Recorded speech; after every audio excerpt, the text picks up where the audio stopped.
Chapter 11. Filial Piety. By virtue of the pledge he had given, Don Diego de Espinosa enjoyed the freedom of the ship that had been his, and the navigation which he had undertaken was left entirely in his hands. And because those who manned her were new to the seas of the Spanish Main, and because even the things that had happened in Bridgetown were not enough to teach them to regard every Spaniard as a treacherous, cruel dog to be slain at sight, they used him with the civility which his own suave urbanity invited. He took his meals in the great cabin with Blood and the 3 officers elected to support him, Hagthorpe, Wolverstone, and Dyke. They found Don Diego an agreeable, even an amusing companion, and their friendly feeling towards him was fostered by his fortitude and brave equanimity in this adversity. That Don Diego was not playing fair it was impossible to suspect. Moreover, there was no conceivable reason why he should not. And he had been of the utmost frankness with them. He had denounced their mistake in sailing before the wind upon leaving Barbados. They should have left the island to leeward, heading into the Caribbean and away from the archipelago. As it was, they would now be forced to pass through this archipelago again so as to make Curaçao, and this passage was not to be accomplished without some measure of risk to themselves. At any point between the islands they might come upon an equal or superior craft.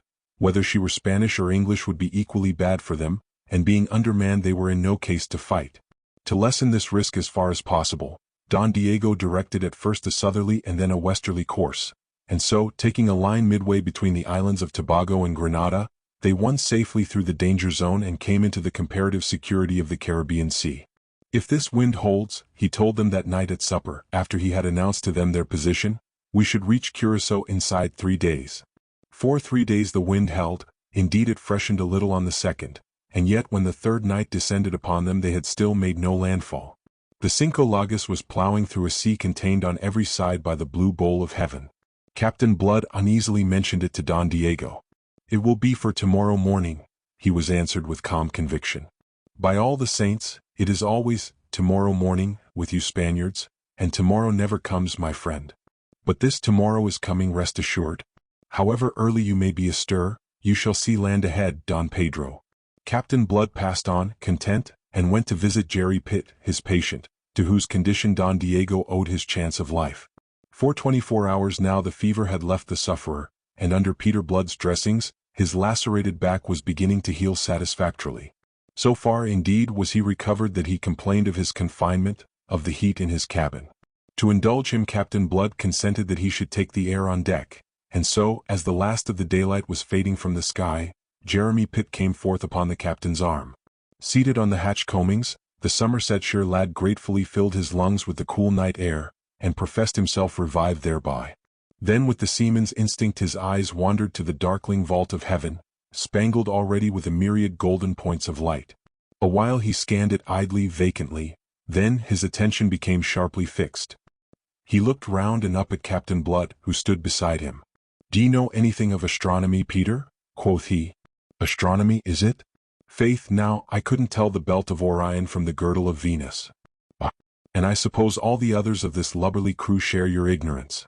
It would be more amiable of you to suppose that they exceed it." Jeremy pointed ahead to a spot of light in the heavens over the starboard bow. "That is the North Star," said he. "Is it now? Glory be, I wonder ye can pick it out from the rest. And the North Star ahead almost over your starboard bow means that we're steering a course, north, northwest, or maybe north by west, for I doubt if we are standing more than 10 degrees westward." "And why shouldn't we?" wondered Captain Blood. "You told me, didn't you, that we came west of the archipelago between Tobago and Grenada, steering for Curaçao. If that were our present course, we should have the North Star abeam out yonder." On the instant Mr. Blood shed his laziness. He stiffened with apprehension, and was about to speak when a shaft of light clove the gloom above their heads, coming from the door of the poop cabin which had just been opened. It closed again and presently there was a step on the companion. Don Diego was approaching. Captain Blood's fingers pressed Jerry's shoulder with significance. Then he called the Don, and spoke to him in English as had become his custom when others were present. "Will ye settle a slight dispute for us, Don Diego?" said he lightly. "We are arguing, Mr. Pitt and I, as to which is the North Star." "So." The Spaniard's tone was easy, there was almost a suggestion that laughter lurked behind it, and the reason for this was yielded by his next sentence. "But you tell me, Mr. Pitt, he is your navigant?" "For lack of a better," laughed the captain, good-humoredly contemptuous. Now I am ready to wager him 100 pieces of 8 that that is the North Star. And he flung out an arm towards a point of light in the heavens straight abeam. He afterwards told Pitt that had Don Diego confirmed him, he would have run him through upon that instant. Far from that, however, the Spaniard freely expressed his scorn. You have the assurance that is of ignorance, Don Pedro, and you lose. The North Star is this one. And he indicated it. You are sure. But my dear Don Pedro. The Spaniard's tone was one of amused protest. But is it possible that I mistake? Besides, is there not the compass? Come to the binnacle and see there what course we make. His utter frankness, and the easy manner of one who has nothing to conceal resolved at once the doubt that had leapt so suddenly in the mind of Captain Blood. Pitt was satisfied less easily. In that case, Don Diego, will you tell me, since Curacao is our destination, why our course is what it is? Again there was no faintest hesitation on Don Diego's part. You have reason to ask, said he, and sighed. I had hope it would not be observed. I have been careless, oh, of a carelessness very culpable. I neglect observation. Always it is my way. I make too sure. I count too much on dead reckoning. And so today I find when at last I take out the quadrant that we do come by a half degree too much south, so that Curacao is now almost due north. That is what caused the delay. But we will be there tomorrow. The explanation, so completely satisfactory, and so readily and candidly forthcoming, left no room for further doubt that Don Diego should have been false to his parole. And when presently Don Diego had withdrawn again, Captain Blood confessed to Pitt that it was absurd to have suspected him. Whatever his antecedents, he had proved his quality when he announced himself ready to die sooner than enter into any undertaking that could hurt his honor or his country. New to the seas of the Spanish Main and to the ways of the adventurers who sailed it, Captain Blood still entertained illusions. But the next dawn was to shatter them rudely and forever. Coming on deck before the sun was up, he saw land ahead as the Spaniard had promised them last night. Some 10 miles ahead it lay, a long coastline filling the horizon east and west, with a massive headland jutting forward straight before them. Staring at it, he frowned. He had not conceived that Curacao was of such considerable dimensions. Indeed, this looked less like an island than the main itself. Beating out a weather, against the gentle landward breeze he beheld a great ship on their starboard bow, that he conceived to be some 3 or 4 miles off, and, as well as he could judge her at that distance, of a tonnage equal if not superior to their own. Even as he watched her she altered her course, and going about came heading towards them, close-hauled. A dozen of his fellows were astir on the forecastle, looking eagerly ahead, and the sound of their voices and laughter reached him across the length of the stately Cinco Llagas. There, said a soft voice behind him in liquid Spanish, is the promised land, Don Pedro. It was something in that voice, a muffled note of exultation, that awoke suspicion in him, and made whole the half-doubt he had been entertaining.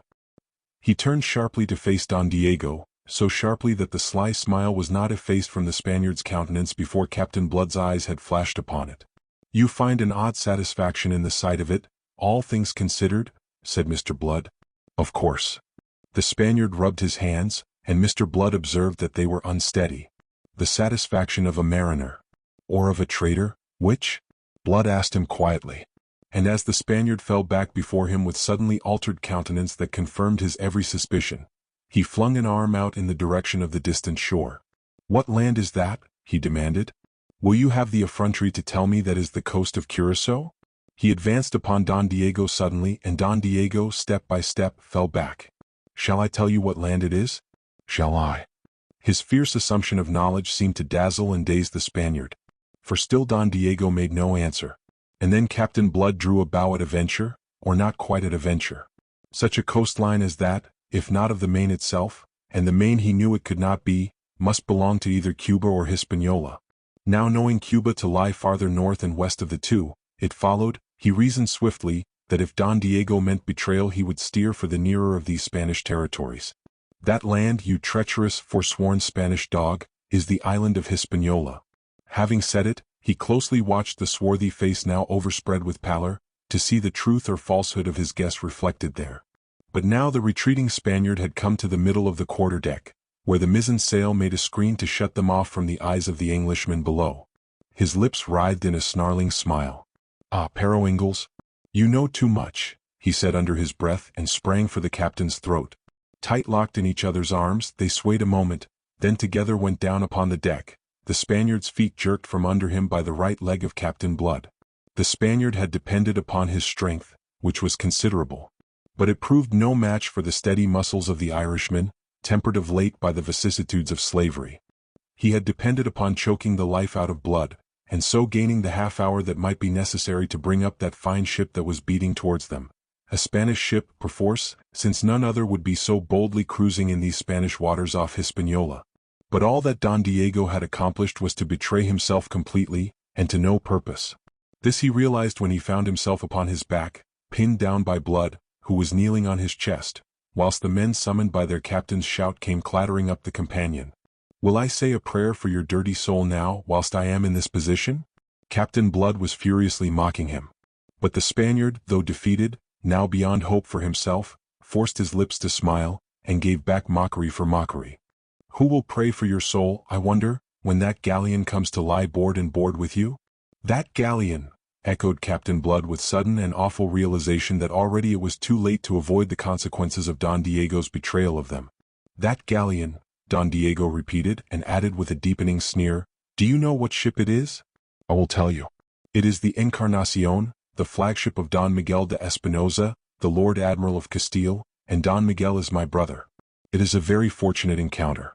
The Almighty, you see, watches over the destinies of Catholic Spain." There was no trace of humor or urbanity now in Captain Blood. His light eyes blazed, his face was set. He rose, relinquishing the Spaniard to his men. "Make him fast," he bade them. "Truss him wrist and heel, but don't hurt him, not so much as a hair of his precious head." The injunction was very necessary. Frenzied by the thought that they were likely to exchange the slavery from which they had so lately escaped for a slavery still worse, they would have torn the Spaniard limb from limb upon the spot. And if they now obeyed their captain and refrained, it was only because the sudden steely note in his voice promised for Don Diego Valdez something far more exquisite than death. "You scum! You dirty pirate! You man of honor!" Captain Blood apostrophized his prisoner. But Don Diego looked up at him and laughed. "You underrated me." He spoke English so that all might hear. "I tell you that I was not fear death, and I show you that I was not fear it. You no understand. You just an English dog." "Irish, if you please," Captain Blood corrected him. "And your parole, you tyke of Spain? You think I give my parole to leave you sons of filth with this beautiful Spanish ship, to go make war upon other Spaniards? Ha!" Don Diego laughed in his throat. "You fool! You can kill me. It is very well. I die with my work well done. In less than an hour you will be the prisoners of Spain, and the Cinco Llagas will go belong to Spain again." Captain Blood regarded him steadily out of a face which, if impassive, had paled under its deep tan. About the prisoner, clamant, infuriated, ferocious, the rebel's convict surged, almost literally, a thirst for his blood. "Wait!" Captain Blood imperiously commanded, and turning on his heel, he went aside to the rail. As he stood there deep in thought, he was joined by Hagthorpe, Wolverstone, and Ogle the gunner. In silence they stared with him across the water at that other ship. She had veered a point away from the wind, and was running now on a line that must in the end converge with that of the Cinco Llagas. "In less than half an hour," said Blood presently, "we shall have her athwart our hawse, sweeping our decks with her guns." "We can fight," said the one-eyed giant with an oath. "Fight," sneered Blood. "Undermanned as we are, mustering a bare 20 men, in what case are we to fight? No, there would be only one way.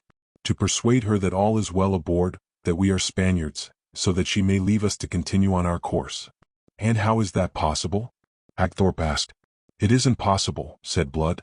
"If it—" And then he broke off and stood musing, his eyes upon the green water. Ogle, with a bent for sarcasm, interposed a suggestion bitterly. "We might send Don Diego de Espinosa in a boat manned by his Spaniards to assure his brother the Admiral that we are all loyal subjects of his Catholic Majesty." The captain swung round, and for an instant looked as if he would have struck the gunner. Then his expression changed. The light of inspiration was in his glance. "Bedad, you've said it. He doesn't fear death, this damned pirate, but his son may take a different view. Filial piety's mighty strong in Spain." He swung on his heel abruptly, and strode back to the knot of men about his prisoner. "Here," he shouted to them. "Bring him below." And he led the way down to the waist, and thence by the booby hatch to the gloom of the 'tween-decks, where the air was rank with the smell of tar and spun yarn. Going aft he threw open the door of the spacious wardroom, and went in followed by a dozen of the hands with the pinioned Spaniard. Every man aboard would have followed him but for his sharp command to some of them to remain on deck with Hagthorpe. In the wardroom the 3 stern chasers were in position, loaded, their muzzles thrusting through the open ports, precisely as the Spanish gunners had left them. "Here, Ogle, is work for you," said Blood, and as the burly gunner came thrusting forward through the little throng of gaping men, Blood pointed to the middle chaser. "Have that gun hauled back," he ordered. When this was done, Blood beckoned those who held Don Diego. "Lash him across the mouth of it," he bade them, and whilst, assisted by another 2, they made haste to obey, he turned to the others. "To the roundhouse, some of you, and fetch the Spanish prisoners. And you, Dyke, go up and bid them set the flag of Spain aloft." Don Diego, with his body stretched in an arc across the cannon's mouth, legs and arms lashed to the carriage on either side of it, eyeballs rolling in his head, glared maniacally at Captain Blood. A man may not fear to die, and yet be appalled by the form in which death comes to him. From frothing lips he hurled blasphemies and insults at his tormentor. "Foul barbarian! Inhuman savage! Accursed heretic! Will it not content you to kill me in some Christian fashion?" Captain Blood vouchsafed him a malignant smile, before he turned to meet the 15 manacled Spanish prisoners, who were thrust into his presence.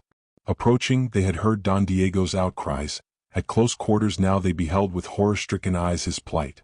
From amongst them a comely, olive-skinned stripling, distinguished in bearing and apparel from his companions, started forward with an anguished cry of "Father!" Writhing in the arms that made haste to seize and hold him, he called upon heaven and hell to avert this horror, and lastly, addressed to Captain Blood an appeal for mercy that was at once fierce and piteous. Considering him, Captain Blood thought with satisfaction that he displayed the proper degree of filial piety. He afterwards confessed that for a moment he was in danger of weakening, that for a moment his mind rebelled against the pitiless thing it had planned. But to correct the sentiment he evoked a memory of what these Spaniards had performed in Bridgetown. Again he saw the white face of that child Mary Trail as she fled in horror before the jeering ruffian whom he had slain, and other things even more unspeakable seen on that dreadful evening rose now before the eyes of his memory to stiffen his faltering purpose. The Spaniards had shown themselves without mercy or sentiment or decency of any kind. Stuffed with religion, they were without a spark of that Christianity, the symbol of which was mounted on the mainmast of the approaching ship. A moment ago this cruel, vicious Don Diego had insulted the Almighty by his assumption that he kept a specially benevolent watch over the destinies of Catholic Spain. Don Diego should be taught his error.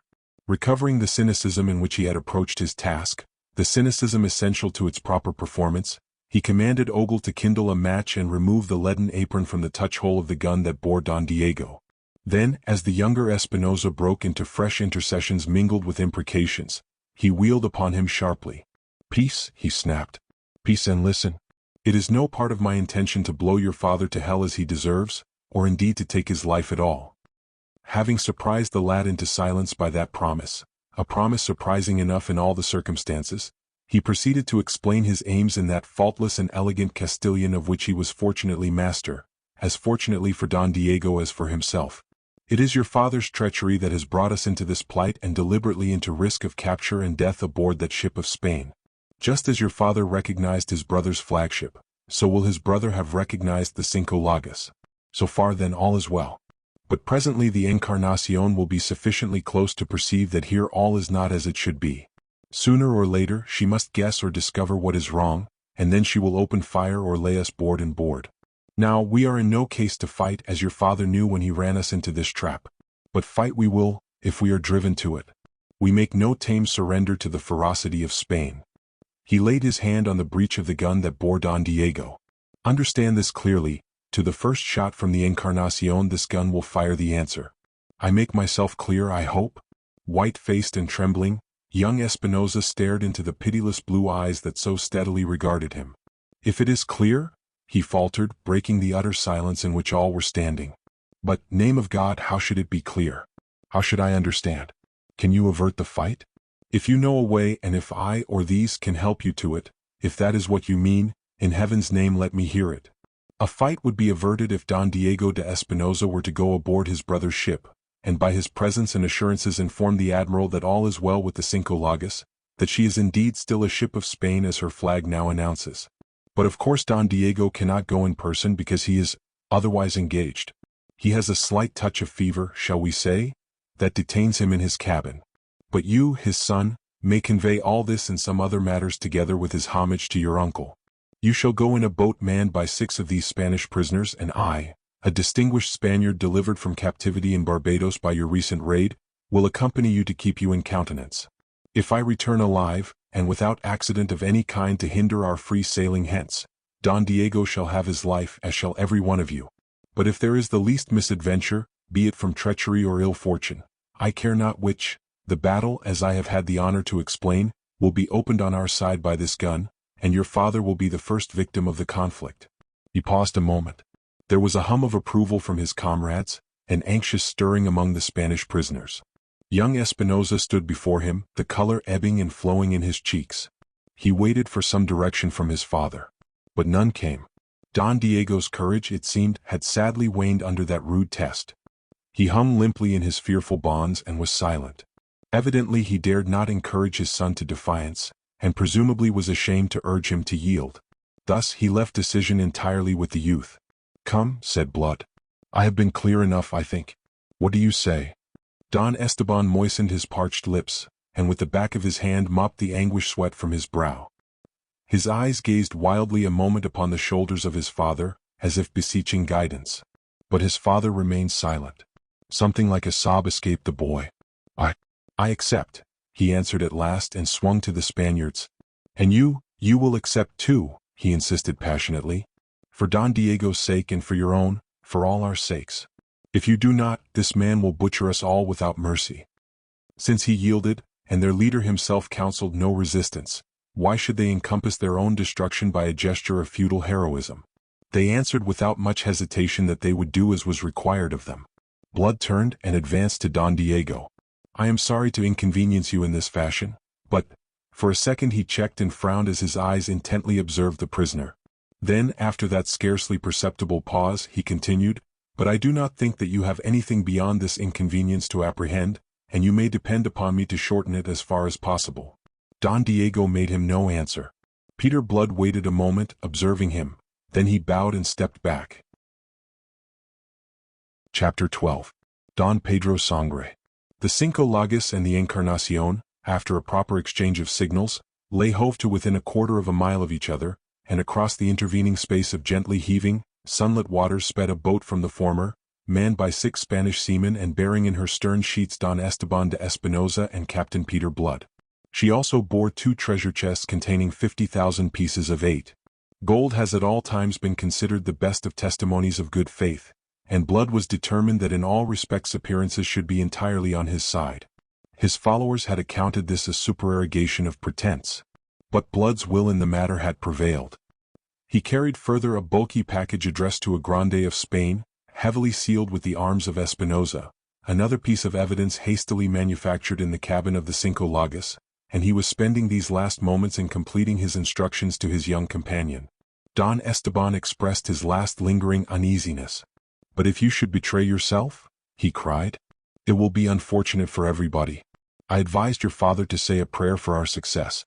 I depend upon you to help me more materially." "I will do my best. God knows I will do my best," the boy protested. Blood nodded thoughtfully, and no more was said until they bumped alongside the towering mass of the Encarnadon. Up the ladder went Don Esteban, closely followed by Captain Blood. In the waist stood the Admiral himself to receive them, a handsome, self-sufficient man, very tall and stiff, a little older and grayer than Don Diego, whom he closely resembled. He was supported by 4 officers and a friar in the black and white habit of Saint Dominic. Don Miguel opened his arms to his nephew, whose lingering panic he mistook for pleasurable excitement, and having enfolded him to his bosom turned to greet Don Esteban's companion. Peter Blood bowed gracefully, entirely at his ease, so far as might be judged from appearances. "I am," he announced, making a literal translation of his name, "Don Pedro Sangre, an unfortunate gentleman of Leon, lately delivered from captivity by Don Esteban's most gallant father." And in a few words he sketched the imagined conditions of his capture by, and deliverance from, those accursed heretics who held the island of Barbados. "Benedicamus Domino," said the friar to his tale. "Ex hoc nunc et usque in seculum," replied Blood, the occasional papist, with lowered eyes. The Admiral and his attending officers gave him a sympathetic hearing and a cordial welcome. Then came the dreaded question. "But where is my brother? Why has he not come himself to greet me?" It was young Espinosa who answered this. My father is afflicted at denying himself that honor and pleasure. But unfortunately, Sir Uncle, he is a little indisposed. Oh, nothing grave, merely sufficient to make him keep his cabin. It is a little fever, the result of a slight wound taken in the recent raid upon Barbados, which resulted in this gentleman's happy deliverance. Nay, nephew, nay, Don Miguel protested with ironic repudiation. I can have no knowledge of these things. I have the honor to represent upon the seas His Catholic Majesty, who is at peace with the King of England. Already you have told me more than it is good for me to know. I will endeavor to forget it, and I will ask you, sirs, he added, glancing at his officers, to forget it also. But he winked into the twinkling eyes of Captain Blood, then added matter that at once extinguished that twinkle. But since Diego cannot come to me, why, I will go across to him. For a moment Don Esteban's face was a mask of pallid fear.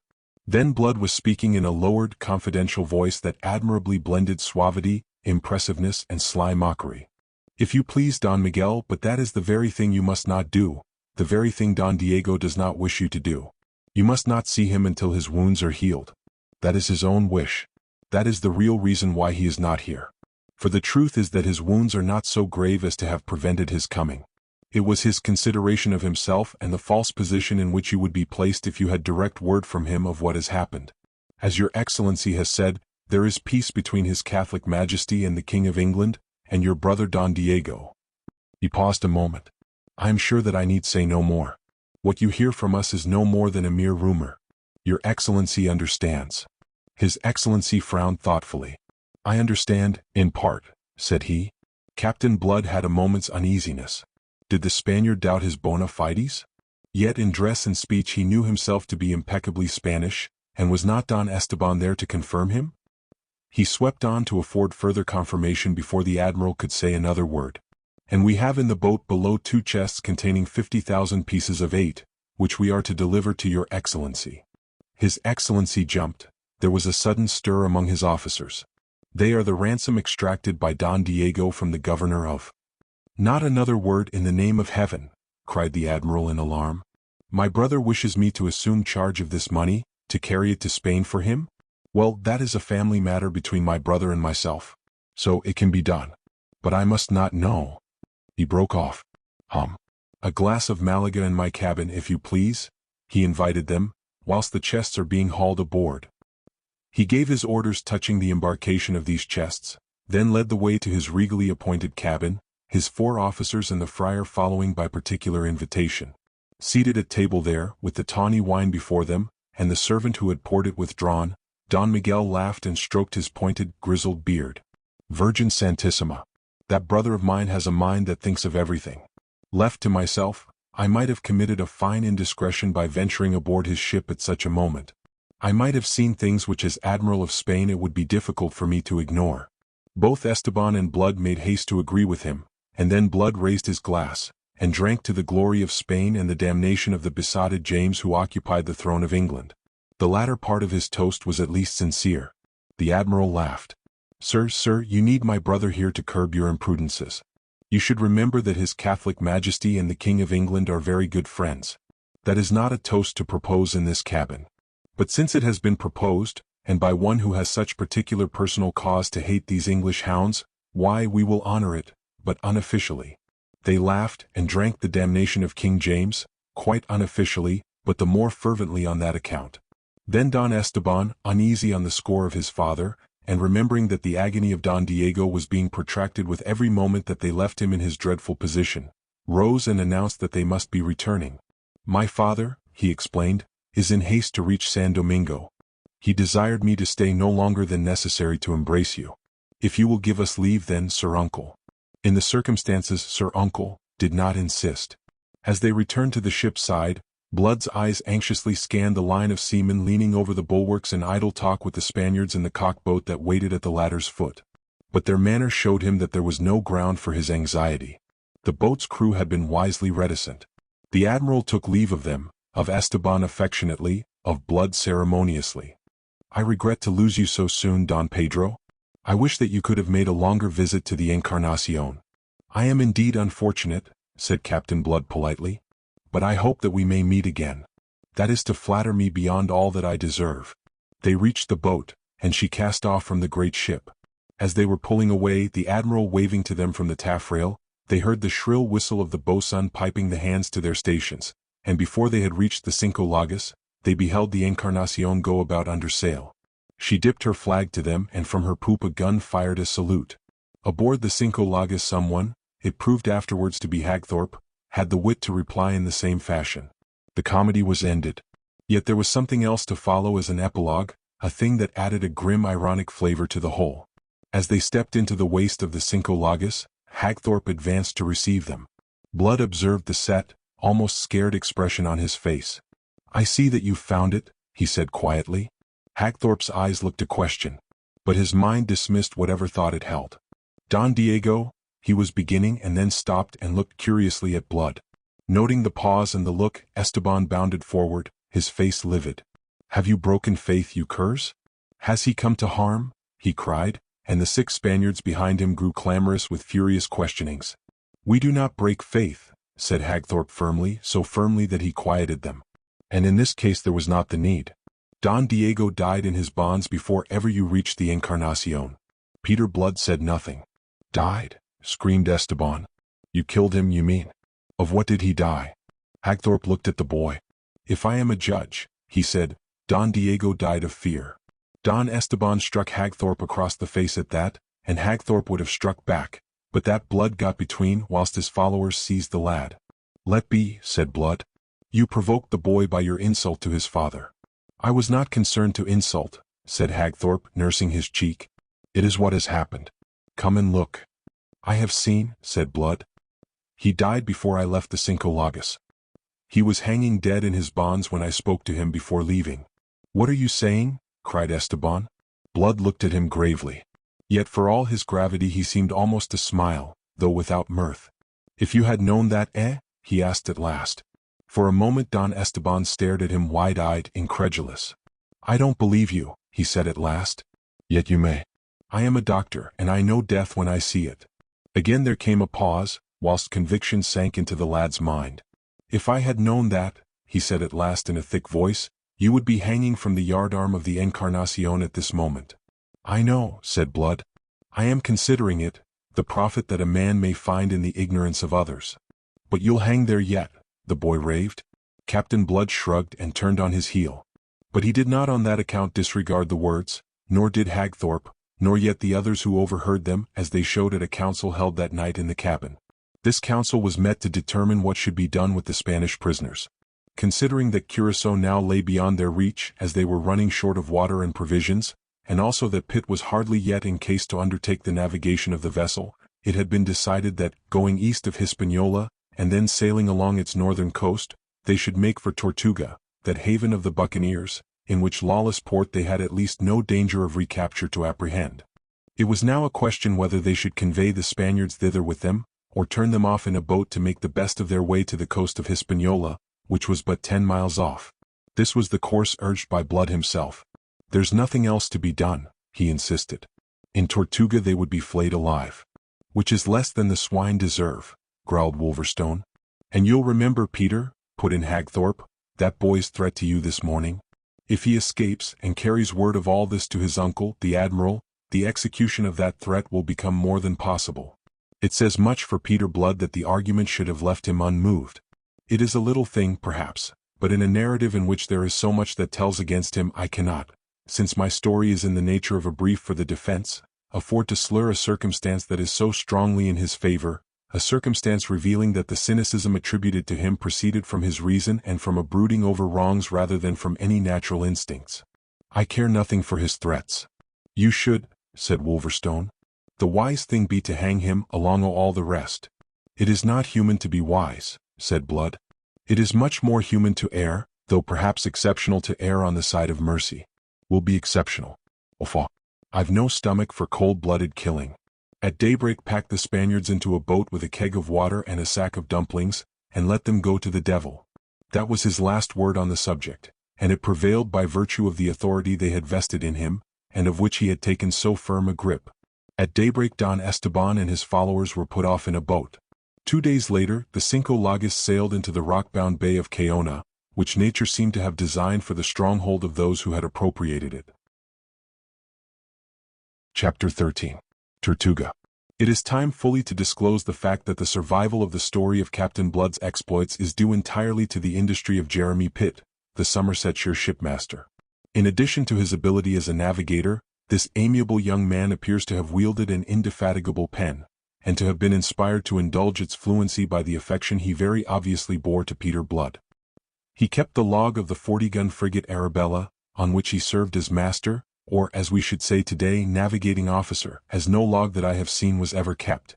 It runs into some 20-odd volumes of assorted sizes, some of which are missing altogether and others of which are so sadly depleted of leaves as to be of little use. But if at times in the laborious perusal of them, they are preserved in the library of Mr. James Speke of Comerton, I have inveighed against these lacunae. At others I have been equally troubled by the excessive prolixity of what remains and the difficulty of disintegrating from the confused whole the really essential parts.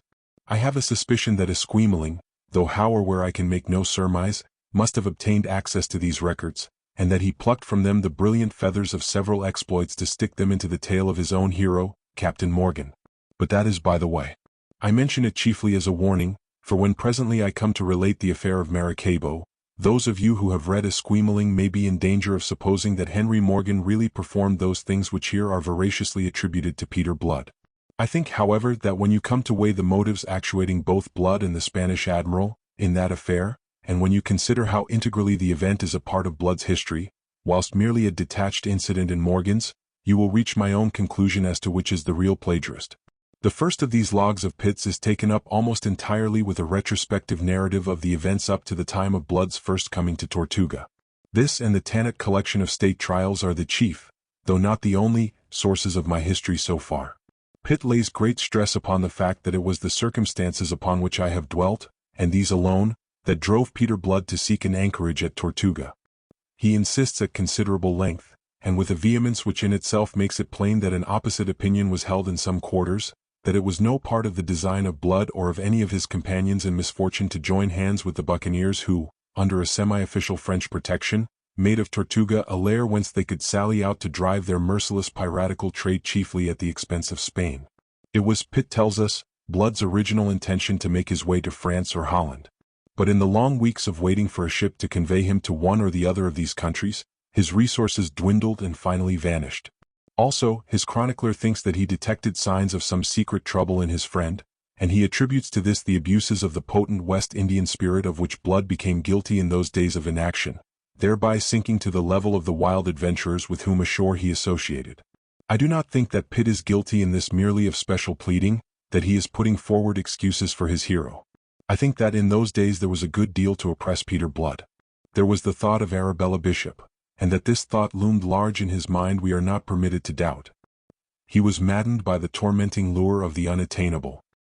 He desired Arabella, yet knew her beyond his reach irrevocably and for all time. Also, whilst he may have desired to go to France or Holland, he had no clear purpose to accomplish when he reached one or the other of these countries. He was, when all is said, an escaped slave, an outlaw in his own land and a homeless outcast in any other. There remained the sea, which is free to all, and particularly alluring to those who feel themselves at war with humanity. And so, considering the adventurous spirit that once already had sent him a-roving for the sheer love of it, considering that this spirit was heightened now by a recklessness begotten of his outlawry, that his training and skill in militant seamanship clamorously supported the temptations that were put before him, can you wonder, or dare you blame him, that in the end he succumbed? And remember that these temptations proceeded not only from adventurous buccaneering acquaintances in the taverns of that evil haven of Tortuga, but even from M. D'Ogeron, the governor of the island, who levied as his harbor dues a percentage of 1/10 of all spoils brought into the bay, and who profited further by commissions upon money which he was desired to convert into bills of exchange upon France. A trade that might have worn a repellent aspect when urged by greasy, half-drunken adventurers, book-end hunters, lumbermen, beachcombers, English, French, and Dutch, became a dignified, almost official form of privateering when advocated by the courtly, middle-aged gentlemen who in representing the French West India Company seemed to represent France herself. Moreover, to a man, not excluding Jeremy Pitt himself, in whose blood the call of the sea was insistent and imperative, those who had escaped with Peter Blood from the Barbados plantations, and who, consequently, like himself, knew not whither to turn, were all resolved upon joining the great brotherhood of the coast, as those rovers called themselves. And they united theirs to the other voices that were persuading Blood, demanding that he should continue now in the leadership which he had enjoyed since they had left Barbados, and swearing to follow him loyally whithersoever he should lead them. And so, to condense all that Jeremy has recorded in the matter, Blood ended by yielding to external and internal pressure, abandoned himself to the stream of destiny. Fata viam invenerant is his own expression of it. If he resisted so long, it was, I think, the thought of Arabella Bishop that restrained him. That they should be destined never to meet again did not weigh at first, or, indeed, ever. He conceived the scorn with which she would come to hear of his having turned pirate, and the scorn, though as yet no more than imagined, hurt him as if it were already a reality. And even when he conquered this, still the thought of her was ever present. He compromised with the conscience that her memory kept so disconcertingly active. He vowed that the thought of her should continue ever before him to help him keep his hands as clean as a man might in this desperate trade upon which he was embarking. And so, although he might entertain no delusive hope of ever winning her for his own, of ever even seeing her again, yet the memory of her was to abide in his soul as a bittersweet, purifying influence. The love that is never to be realized will often remain a man's guiding ideal. The resolve being taken, he went actively to work. Ogeron, most accommodating of governors, advanced him money for the proper equipment of his ship the Cinco Lagos, which he renamed the Arabella. This after some little hesitation, fearful of thus setting his heart upon his sleeve. But his Barbados friends accounted it merely an expression of the ever-ready irony in which their leader dealt. To the score of followers he already possessed, he added 60 more, picking his men with caution and discrimination, and he was an exceptional judge of men, from amongst the adventurers of Tortuga. With them all he entered into the articles usual among the brethren of the coast, under which each man was to be paid by a share in the prizes captured. In other respects, however, the articles were different. Aboard the Arabella there was to be none of the ruffianly indiscipline that normally prevailed in buccaneering vessels. Those who shipped with him undertook obedience and submission in all things to himself and to the officers appointed by election. Any to whom this clause in the articles was distasteful might follow some other leader. Towards the end of December, when the hurricane season had blown itself out, he put to sea in his well-found, well-manned ship, and before he returned in the following May from a protracted and adventurous cruise, the fame of Captain Peter Blood had run like ripples before the breeze across the face of the Caribbean Sea. There was a fight in the Windward Passage at the outset with a Spanish galleon, which had resulted in the gutting and finally the sinking of the Spaniard. There was a daring raid effected by means of several appropriated piraguas upon a Spanish pearl fleet in the Rio de la Hacha, from which they had taken a particularly rich haul of pearls. There was an overland expedition to the goldfields of Santa Maria, on the Main, the full tale of which is hardly credible, and there were lesser adventures through all of which the crew of the Arabella came with credit and profit if not entirely unscathed. And so it happened that before the Arabella came homing to Tortuga in the following May to refit and repair, for she was not without scars as you conceive, the fame of her and of Peter Blood her captain had swept from the Bahamas to the Windward Isles, from New Providence to Trinidad. An echo of it had reached Europe, and at the court of St. James's angry representations were made by the ambassador of Spain, to whom it was answered that it must not be supposed that this Captain Blood held any commission from the King of England, that he was, in fact, a proscribed rebel, an escaped slave, and that any measures against him by his Catholic Majesty would receive the cordial approbation of King James II. Don Miguel de Espinosa, the Admiral of Spain in the West Indies, and his nephew Don Esteban who sailed with him, did not lack the will to bring the adventurer to the yardarm. With them this business of capturing Blood, which was now an international affair, was also a family matter. Spain, through the mouth of Don Miguel, did not spare her threats. The report of them reached Tortuga, and with it the assurance that Don Miguel had behind him not only the authority of his own nation, but that of the English king as well. It was a brutum fulmen that inspired no terrors in Captain Blood. Nor was he likely, on account of it, to allow himself to run to rust in the security of Tortuga. For what he had suffered at the hands of man he had chosen to make Spain the scapegoat. Thus he accounted that he served a twofold purpose. He took compensation and at the same time served, not indeed the Stuart king whom he despised, but England and, for that matter, all the rest of civilized mankind which cruel, treacherous, greedy, bigoted Castile sought to exclude from intercourse with the New World. One day as he sat with Hagthorpe and Wolverstone over a pipe and a bottle of rum in the stifling reek of tar and stale tobacco of a waterside tavern, he was accosted by a splendid ruffian in a gold-laced coat of dark blue satin with a crimson sash, a foot wide, about the waist. "C'est-vous qu'on appelle le sang?" the fellow hailed him. Captain Blood looked up to consider the questioner before replying. The man was tall and built on lines of agile strength, with a swarthy aquiline face that was brutally handsome. A diamond of great price flamed on the indifferently clean hand resting on the pommel of his long rapier, and there were gold rings in his ears, half concealed by long ringlets of oily chestnut hair. Captain Blood took the pipe stem from between his lips. "My name," he said, "is Peter Blood. The Spaniards know me for Don Pedro Sangre, and a Frenchman may call me Le Sang if he pleases."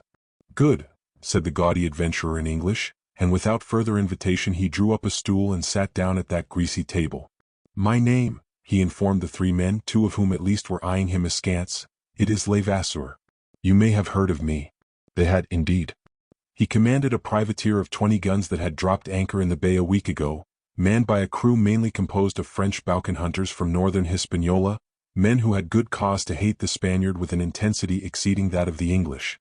Levasseur had brought them back to Tortuga from an indifferently successful cruise. It would need more, however, than lack of success to abate the fellow's monstrous vanity. A roaring, quarrelsome, hard-drinking, hard-gaming scoundrel, his reputation as a buccaneer stood high among the wild brethren of the coast. He enjoyed also a reputation of another sort. There was about his gaudy, swaggering raffishness something that the women found singularly alluring. That he should boast openly of his bond's fortunes did not seem strange to Captain Blood. What he might have found strange was that there appeared to be some measure of justification for these boasts. It was current gossip that even Mademoiselle d'Ogeron, the governor's daughter, had been caught in the snare of his wild attractiveness, and that Levasseur had gone the length of audacity of asking her hand in marriage of her father. D'Ogeron had made him the only possible answer. He had shown him the door.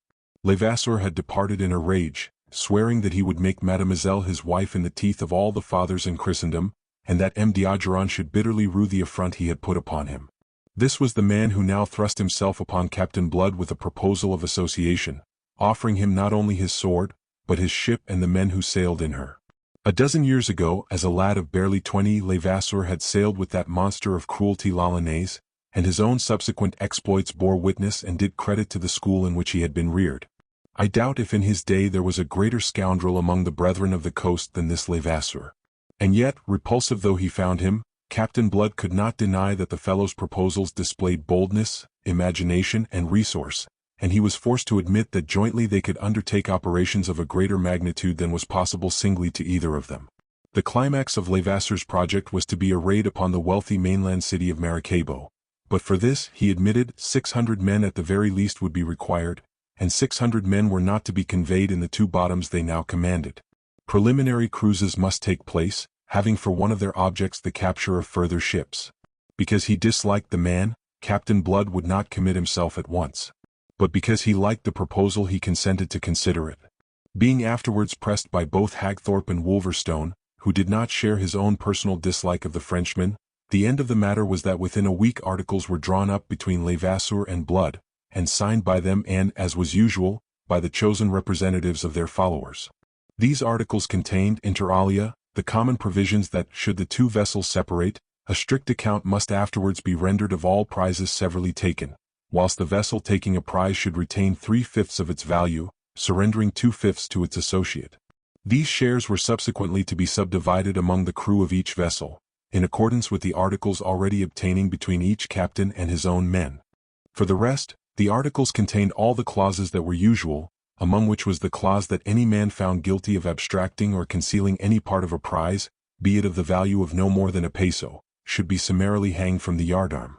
All being now settled, they made ready for sea, and on the very eve of sailing, Levasseur narrowly escaped being shot in a romantic attempt to scale the wall of the governor's garden, with the object of taking passionate leave of the infatuated Mademoiselle d'Ogeron. He desisted after having been twice fired upon from a fragrant ambush of pimento trees where the governor's guards were posted, and he departed vowing to take different and very definite measures on his return. That night he slept on board his ship, which with characteristic flamboyance he had named La Faudrée, and there on the following day he received a visit from Captain Blood, whom he greeted half-mockingly as his admiral. The Irishman came to settle certain final details of which all that need concern us is an understanding that, in the event of the 2 vessels becoming separated by accident or design, they should rejoin each other as soon as might be at Tortuga. Thereafter Levasseur entertained his admiral to dinner, and jointly they drank success to the expedition, so copiously on the part of Levasseur that when the time came to separate he was as nearly drunk as it seemed possible for him to be and yet retain his understanding. Finally, towards evening, Captain Blood went over the side and was rowed back to his great ship with her red bulwarks and gilded ports, touched into a lovely thing of flame by the setting sun. He was a little heavy-hearted. I have said that he was a judge of men, and his judgment of Levasseur filled him with misgivings which were growing heavier in a measure as the hour of departure approached.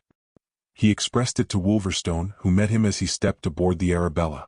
"You over-persuaded me into those articles, you blackguard, and it'll surprise me if any good comes of this association." The giant rolled his single bloodthirsty eye, and sneered, thrusting out his heavy jaw. "We'll wring the dog's neck if there's any treachery. So we will, if we are there to wring it by then. And on that, dismissing the matter, we sail in the morning on the first of the ebb," he announced and went off to his cabin. Chapter 14. Levasseur's Heroics. It would be somewhere about 10 o'clock on the following morning, a full hour before the time appointed for sailing, when a canoe brought up alongside La Faudree, and a half-caste Indian stepped out of her and went up the ladder. He was clad in drawers of hairy, untanned hide, and a red blanket served him for a cloak. He was the bearer of a folded scrap of paper for Captain Levasseur. The captain unfolded the letter, sadly soiled and crumpled by contact with the half-caste's person. Its contents may be roughly translated thus: "My well-beloved, I am in the Dutch brig Jongvro, which is about to sail. Resolved to separate us forever, my cruel father is sending me to Europe in my brother's charge. I implore you, come to my rescue. Deliver me, my well-beloved hero, your desolated Madeline, who loves you." The well-beloved hero was moved to the soul of him by that passionate appeal. His scowling glance swept the bay for the Dutch brig, which he knew had been due to sail for Amsterdam with a cargo of hides and tobacco. She was nowhere to be seen among the shipping in that narrow, rock-bound harbor. He roared out the question in his mind. In answer, the half-caste pointed out beyond the frothing surf that marked the position of the reef constituting one of the stronghold's main defenses. Away beyond it, a mile or so distant, a sail was standing out to sea. "There she go," he said. "There." The Frenchman gazed and stared, his face growing white. The man's wicked temper awoke and turned to vent itself upon the messenger. "And where have you been that you come here only now with this? Answer me." The half-caste shrank terrified before his fury. His explanation, if he had one, was paralyzed by fear. Levasseur took him by the throat, shook him twice, snarling the while, then hurled him into the scuppers. The man's head struck the gunwale as he fell, and he lay there, quite still, a trickle of blood issuing from his mouth. Levasseur dashed one hand against the other, as if dusting them. "Heave that muck overboard," he ordered some of those who stood idling in the waist. "Then up anchor and let us after the Dutchman." "Steady, Captain." "What's that?" There was a restraining hand upon his shoulder, and the broad face of his Lieutenant Cahusac, a burly, callous Breton scoundrel, was stolidly confronting him. Levasseur made clear his purpose with a deal of unnecessary obscenity. Cahusac shook his head. "A Dutch brig?" said he. "Impossible. We should never be allowed." "And who the devil will deny us?" Levasseur was between amazement and fury. "For one thing, there's your own crew will be none too willing. For another, there's Captain Blood." "I care nothing for Captain Blood. But it is necessary that you should. He has the power, the weight of metal and of men, and if I know him at all he'll sink us before he'll suffer interference with the Dutch. He has his own views of privateering, this Captain Blood, as I warned you." "Ah," said Levasseur, showing his teeth, but his eyes, riveted upon that distant sail, were gloomily thoughtful. Not for long. The imagination and resource which Captain Blood had detected in the fellow soon suggested a course. Cursing in his soul, and even before the anchor was weighed, the association into which he had entered, he was already studying ways of evasion. What Cahusac implied was true: Blood would never suffer violence to be done in his presence to a Dutchman, but it might be done in his absence, and being done, Blood must perforce condone it, since it would then be too late to protest. Within the hour the Arabella and La Faudree were beating out to sea together. Without understanding the change of plan involved, Captain Blood, nevertheless, accepted it, and weighed anchor before the appointed time upon perceiving his associate to do so. All day the Dutch brig was in sight, though by evening she had dwindled to the merest speck on the northern horizon. The course prescribed for Blood and Levasseur lay eastward along the northern shores of Hispaniola. To that course the Arabella continued to hold steadily throughout the night. When day broke again she was alone. La Faudree, under cover of the darkness, had struck away to the northeast with every rag of canvas on her yards. Cahusac had attempted yet again to protest against this. "The devil take you," Levasseur had answered him. "A ship's a ship, be she Dutch or Spanish, and ships are our present need. That will suffice for the men." His lieutenant said no more. But from his glimpse of the letter, knowing that a girl and not a ship was his captain's real objective, he gloomily shook his head as he rolled away on his bowed legs to give the necessary orders. Dawn found La Faudree close on the Dutchman's heels, not a mile astern, and the sight of her very evidently flustered the jongleur. No doubt Mademoiselle's brother, recognizing Levasseur's ship, would be responsible for the Dutch uneasiness. They saw the jongleur crowding canvas in a futile endeavor to outsail them, whereupon they stood off to starboard and raced on until they were in a position whence they could send a warning shot across her bow. The jongleur veered, showed them her rudder, and opened fire with her stern chasers. The small shot went whistling through La Faudree's shrouds with some slight damage to her canvas. Followed a brief running fight, in the course of which the Dutchman let fly a broadside. 5 minutes after that they were board and board, the jongleur held tight in the clutches of La Faudree's grapnels, and the buccaneers pouring noisily into her waist. The Dutchman's master, purple in the face, stood forward to beard the pirate, followed closely by an elegant, pale-faced young gentleman in whom Levasseur recognized his brother-in-law elect. "Captain Levasseur, this is an outrage for which you shall be made to answer. What do you seek aboard my ship?" "At first I sought only that which belongs to me, something of which I am being robbed. But since you chose war and opened fire on me with some damage to my ship and loss of life to 5 of my men, why, war it is, and your ship a prize of war." From the quarter rail Mademoiselle d'Ogeron looked down with glowing eyes in breathless wonder upon her well-beloved hero. Gloriously heroic he seemed as he stood towering there, masterful, audacious, beautiful. He saw her, and with a glad shout sprang towards her. The Dutch master got in his way with hands upheld to arrest his progress.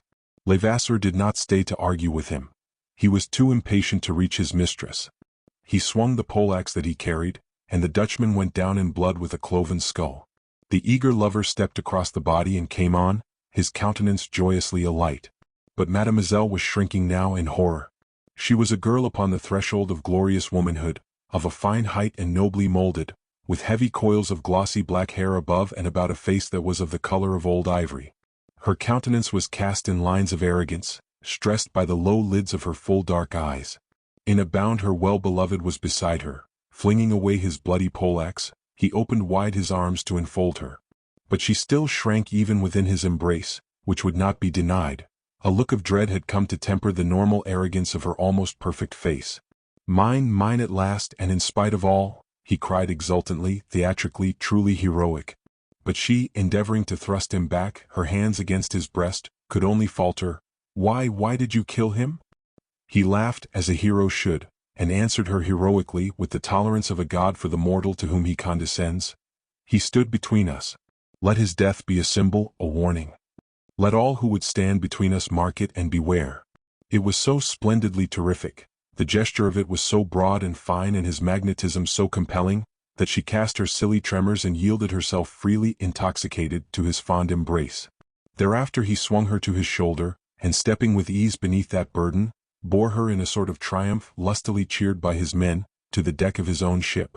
Her inconsiderate brother might have ruined that romantic scene but for the watchful Cahusac, who quietly tripped him up, and then trussed him like a fowl. Thereafter, what time the captain languished in his lady's smile within the cabin, Cahusac was dealing with the spoils of war. The Dutch crew was ordered into the longboat and bidden go to the devil. Fortunately, as they numbered fewer than 30, the longboat, though perilously overcrowded, could yet contain them. Next, Cahusac, having inspected the cargo, put a quartermaster and a score of men aboard the jongleur, and left her to follow La Faudree, which he now headed south for the Leeward Islands. Cahusac was disposed to be ill-humored. The risk they had run in taking the Dutch brig and doing violence to members of the family of the governor of Tortuga was out of all proportion to the value of their prize. He said so sullenly to Levasseur. "You'll keep that opinion to yourself," the captain answered him. "Don't think I am the man to thrust my neck into a noose without knowing how I am going to take it out again. I shall send an offer of terms to the governor of Tortuga that he will be forced to accept. Set a course for the Virgin Magra. We'll go ashore and settle things from there. And tell them to fetch that milksop Ogeron to the cabin." Levasseur went back to the adoring lady. Thither too the lady's brother was presently conducted. The captain rose to receive him, bending his stalwart height to avoid striking the cabin roof with his head. Mademoiselle rose too. "Why this?" she asked Levasseur, pointing to her brother's pinioned wrists, the remains of Cahusac's precautions. "I deplore it," said he. "I desire it to end. Let him, Diogeron, give me his parole."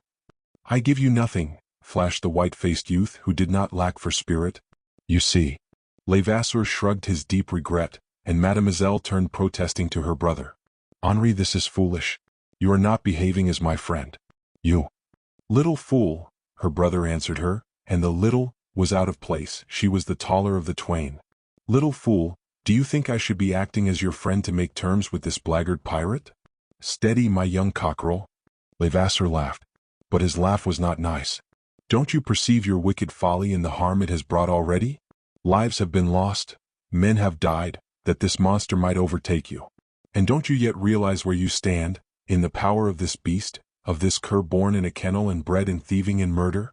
He might have said more, but that Levasseur struck him across the mouth. Levasseur, you see, cared as little as another to hear the truth about himself.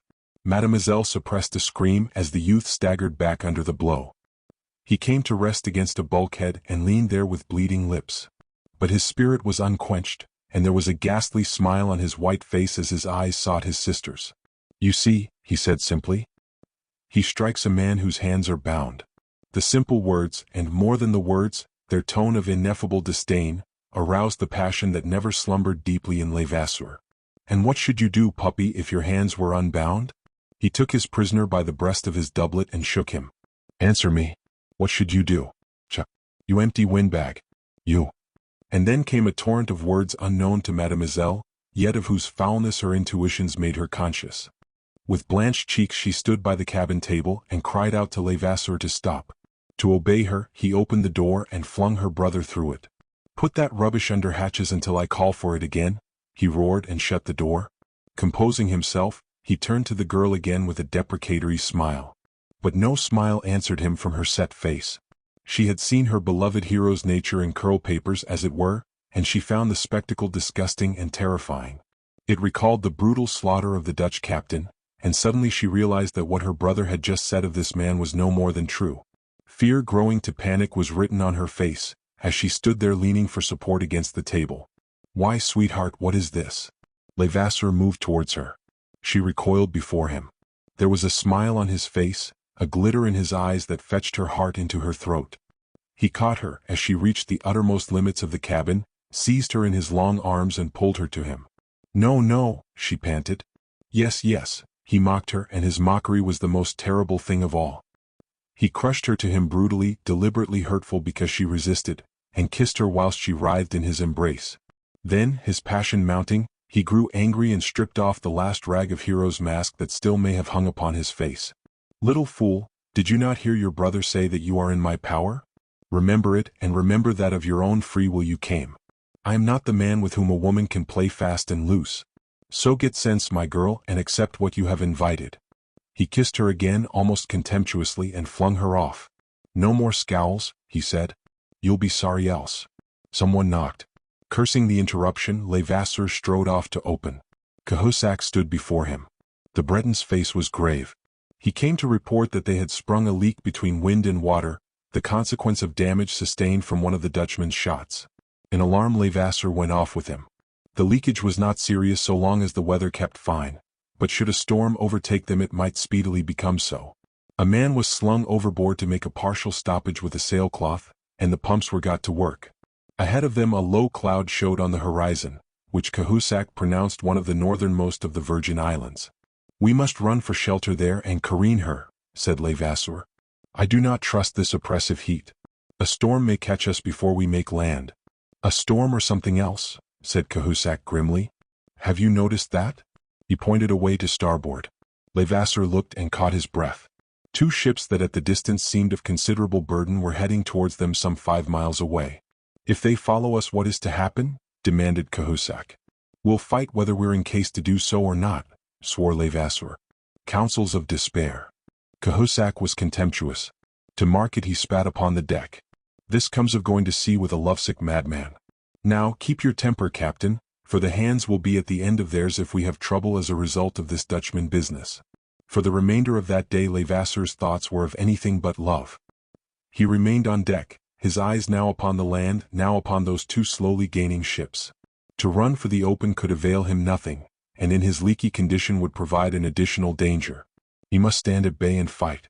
And then, towards evening, when within 3 miles of shore and when he was about to give the order to strip for battle, he almost fainted from relief to hear a voice from the crow's nest above announce that the larger of the two ships was the Arabella. Her companion was presumably a prize.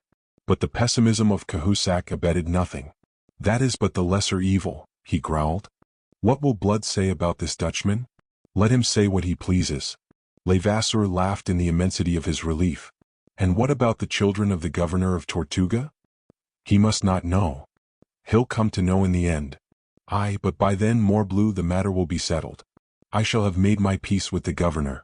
I tell you I know the way to compel Ogeron to come to terms." Presently the 4 vessels lay to off the northern coast of La Virgin Magra, a narrow little island arid and treeless, some 12 miles by 3, uninhabited save by birds and turtles and unproductive of anything but salt, of which there were considerable ponds to the south. Levasseur put off in a boat accompanied by Cahusac and 2 other officers, and went to visit Captain Blood aboard the Arabella. "Our brief separation has been mighty profitable," was Captain Blood's greeting. "It's a busy morning we've both had." He was in high good humor as he led the way to the great cabin for a rendering of accounts. The tall ship that accompanied the Arabella was a Spanish vessel of 26 guns, the Santiago from Puerto Rico with 120,000 weight of cacao, 40,000 pieces of 8, and the value of 10,000 more in jewels. A rich capture of which 2/5 under the articles went to Levasseur and his crew. Of the money and jewels a division was made on the spot. The cacao it was agreed should be taken to Tortuga to be sold. Then it was the turn of Levasseur, and black grew the brow of Captain Blood as the Frenchman's tale was unfolded. At the end he roundly expressed his disapproval. The Dutch were a friendly people whom it was a folly to alienate, particularly for so paltry a matter as these hides and tobacco, which at most would fetch a bare 20,000 pieces. But Levasseur answered him as he had answered Cahusac, that a ship was a ship, and it was ships they needed against their projected enterprise. Perhaps because things had gone well with him that day, Blood ended by shrugging the matter aside. Thereupon Levasseur proposed that the Arabella and her prize should return to Tortuga there to unload the cacao and enlist the further adventurers that could now be shipped. Levasseur meanwhile would effect certain necessary repairs, and then proceeding south, await his admiral at Saltitudos, an island conveniently situated, in the latitude of 11 degrees, 11 foot n. For their enterprise against Maracaibo. To Levasseur's relief, Captain Blood not only agreed, but pronounced himself ready to set sail at once. No sooner had the Arabella departed than Levasseur brought his ships into the lagoon, and set his crew to work upon the erection of temporary quarters ashore for himself, his men, and his enforced guests during the careening and repairing of La Foudre. At sunset that evening the wind freshened, it grew to a gale, and from that to such a hurricane that Levasseur was thankful to find himself ashore and his ships in safe shelter. He wondered a little how it might be faring with Captain Blood out there at the mercy of that terrific storm, but he did not permit concern to trouble him unduly. Chapter 15. The Ransom. In the glory of the following morning, sparkling and clear after the storm, with an invigorating briny tang in the air from the salt ponds on the south of the island, a curious scene was played on the beach of the Virgin Magra, at the foot of a ridge of bleached dunes, beside the spread of sail from which Levasseur had improvised a tent. Enthroned upon an empty cask sat the French filibuster to transact important business. The business of making himself safe with the governor of Tortuga. A guard of honor of a half-dozen officers hung about him. 5 of them were rude bookend hunters in stained jerkins and leather breeches. The 6th was Cahusac. Before him, guarded by 2 half-naked Negroes, stood young Diogeron, in frilled shirt and satin small-clothes and fine shoes of Cordovan leather. He was stripped of doublet and his hands were tied behind him. The young gentleman's comely face was haggard. Near at hand, and also under guard, but unpinioned, Mademoiselle his sister sat hunched upon a hillock of sand. She was very pale, and it was in vain that she sought to veil in a mask of arrogance the fears by which she was assailed. Levasseur addressed himself to M. Diogeron. He spoke at long length. In the end, "I trust, monsieur," said he with mock suavity, "that I have made myself quite clear. So that there may be no misunderstandings, I will recapitulate. Your ransom is fixed at 20,000 pieces of 8, and you shall have liberty on parole to go to Tortuga to collect it. In fact, I shall provide the means to convey you thither, and you shall have a month in which to come and go. Meanwhile, your sister remains with me as a hostage. Your father should not consider such a sum excessive as the price of his son's liberty and to provide a dowry for his daughter. Indeed, if anything, I am too modest, party.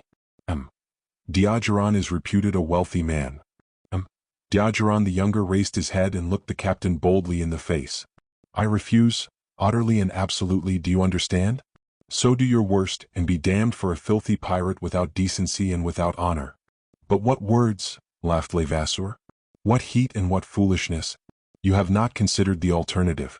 When you do, you will not persist in your refusal. You will not do that in any case. We have spurs for the reluctant. And I warn you against giving me your parole under stress, and afterwards playing me false. I shall know how to find and punish you. Meanwhile, remember your sister's honor is in pawn to me. Should you forget to return with the dowry, you will not consider it unreasonable that I forget to marry her. Levasseur's smiling eyes, intent upon the young man's face, saw the horror that crept into his glance. Diogeron cast a wild glance at Mademoiselle, and observed the grey despair that had almost stamped the beauty from her face. Disgust and fury swept across his countenance. Then he braced himself and answered resolutely. No, you dog.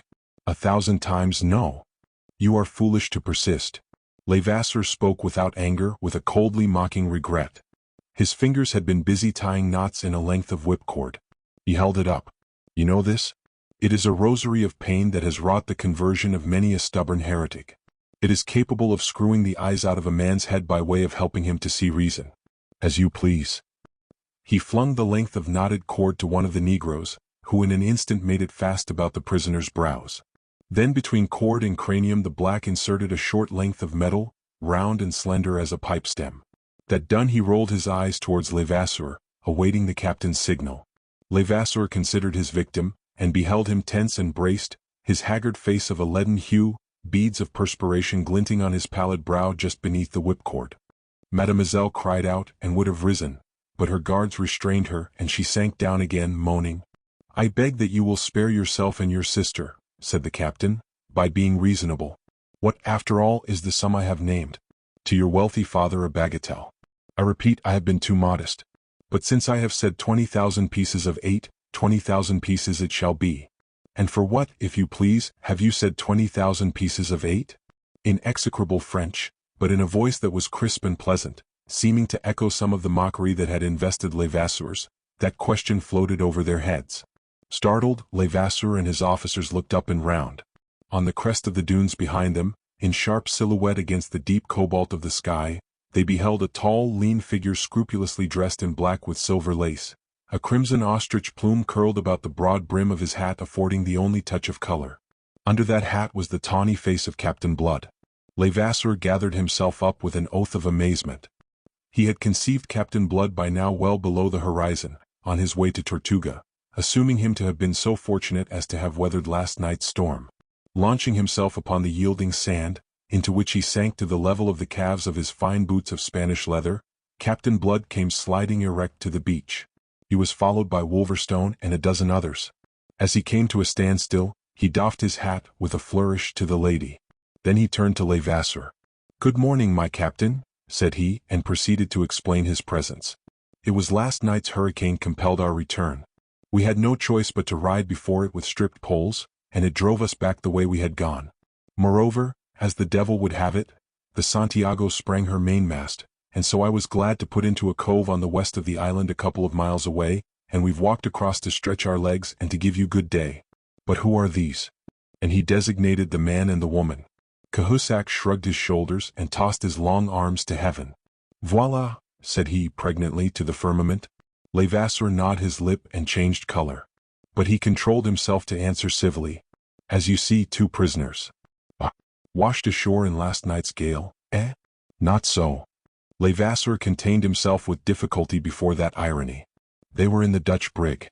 I don't remember that you mentioned them before. I did not.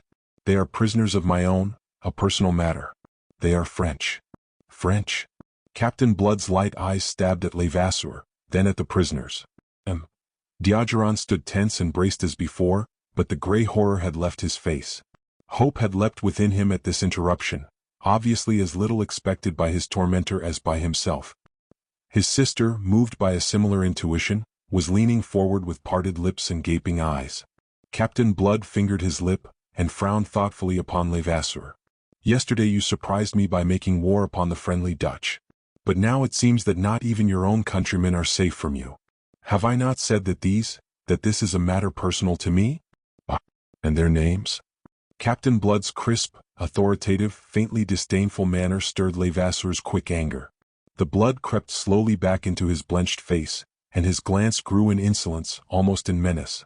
Meanwhile the prisoner answered for him. I am Henri d'Ogeron, and this is my sister. D'Ogeron? Captain Blood stared. Are you related by chance to my good friend the governor of Tortuga? He is my father.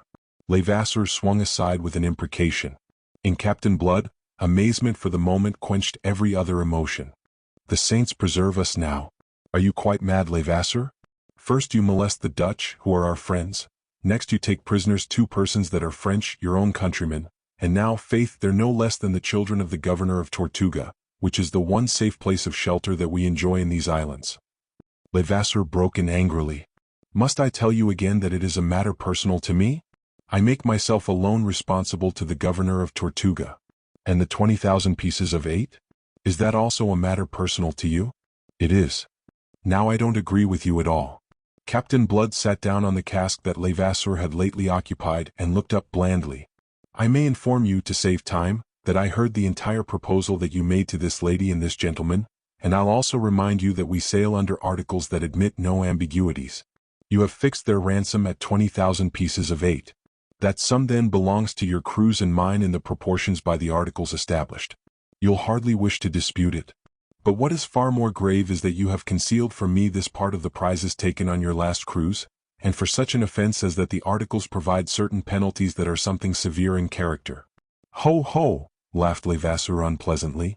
Then added, if you dislike my conduct we can dissolve the association. That is my intention. But we'll dissolve it when and in the manner that I choose, and that will be as soon as you have satisfied the articles under which we sailed upon this cruise. What do you mean? I'll be as short as I can, said Captain Blood. I'll waive for the moment the unseemliness of making war upon the Dutch, of taking French prisoners, and of provoking the anger of the governor of Tortuga. I'll accept the situation as I find it. Yourself you fixed the ransom of this couple at 20,000 pieces, and as I gather, the lady is to be your perquisite. But why should she be your perquisite more than another's, seeing that she belongs by the articles to all of us as a prize of war? Black as thunder grew the brow of Levasseur. However, added Captain Blood, I'll not dispute her to you if you are prepared to buy her. Buy her? At the price you have set upon her. Levasseur contained his rage, that he might reason with the Irishman. That is the ransom of the man. It is to be paid for him by the governor of Tortuga. No. You've parceled the twain together, very oddly I confess. You've set their value at 20,000 pieces, and for that sum you may have them, since you desire it, but you'll pay for them the 20,000 pieces that are ultimately to come to you as the ransom of one and the dowry of the other, and that sum shall be divided among our crews. So that you do that, it is conceivable that our followers may take a lenient view of your breach of the articles we jointly signed. Levasseur laughed savagely.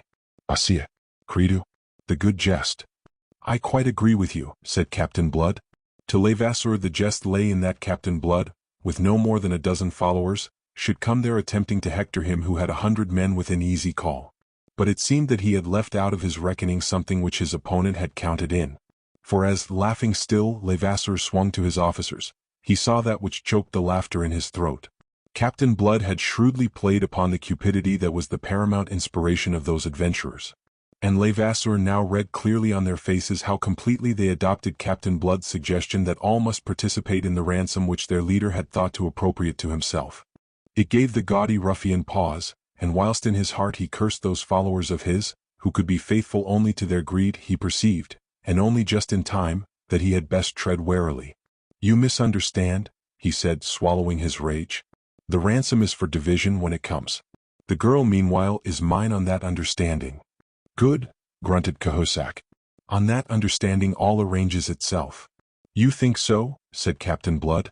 But if M. d'Ogeron should refuse to pay the ransom? What then? He laughed and got lazily to his feet.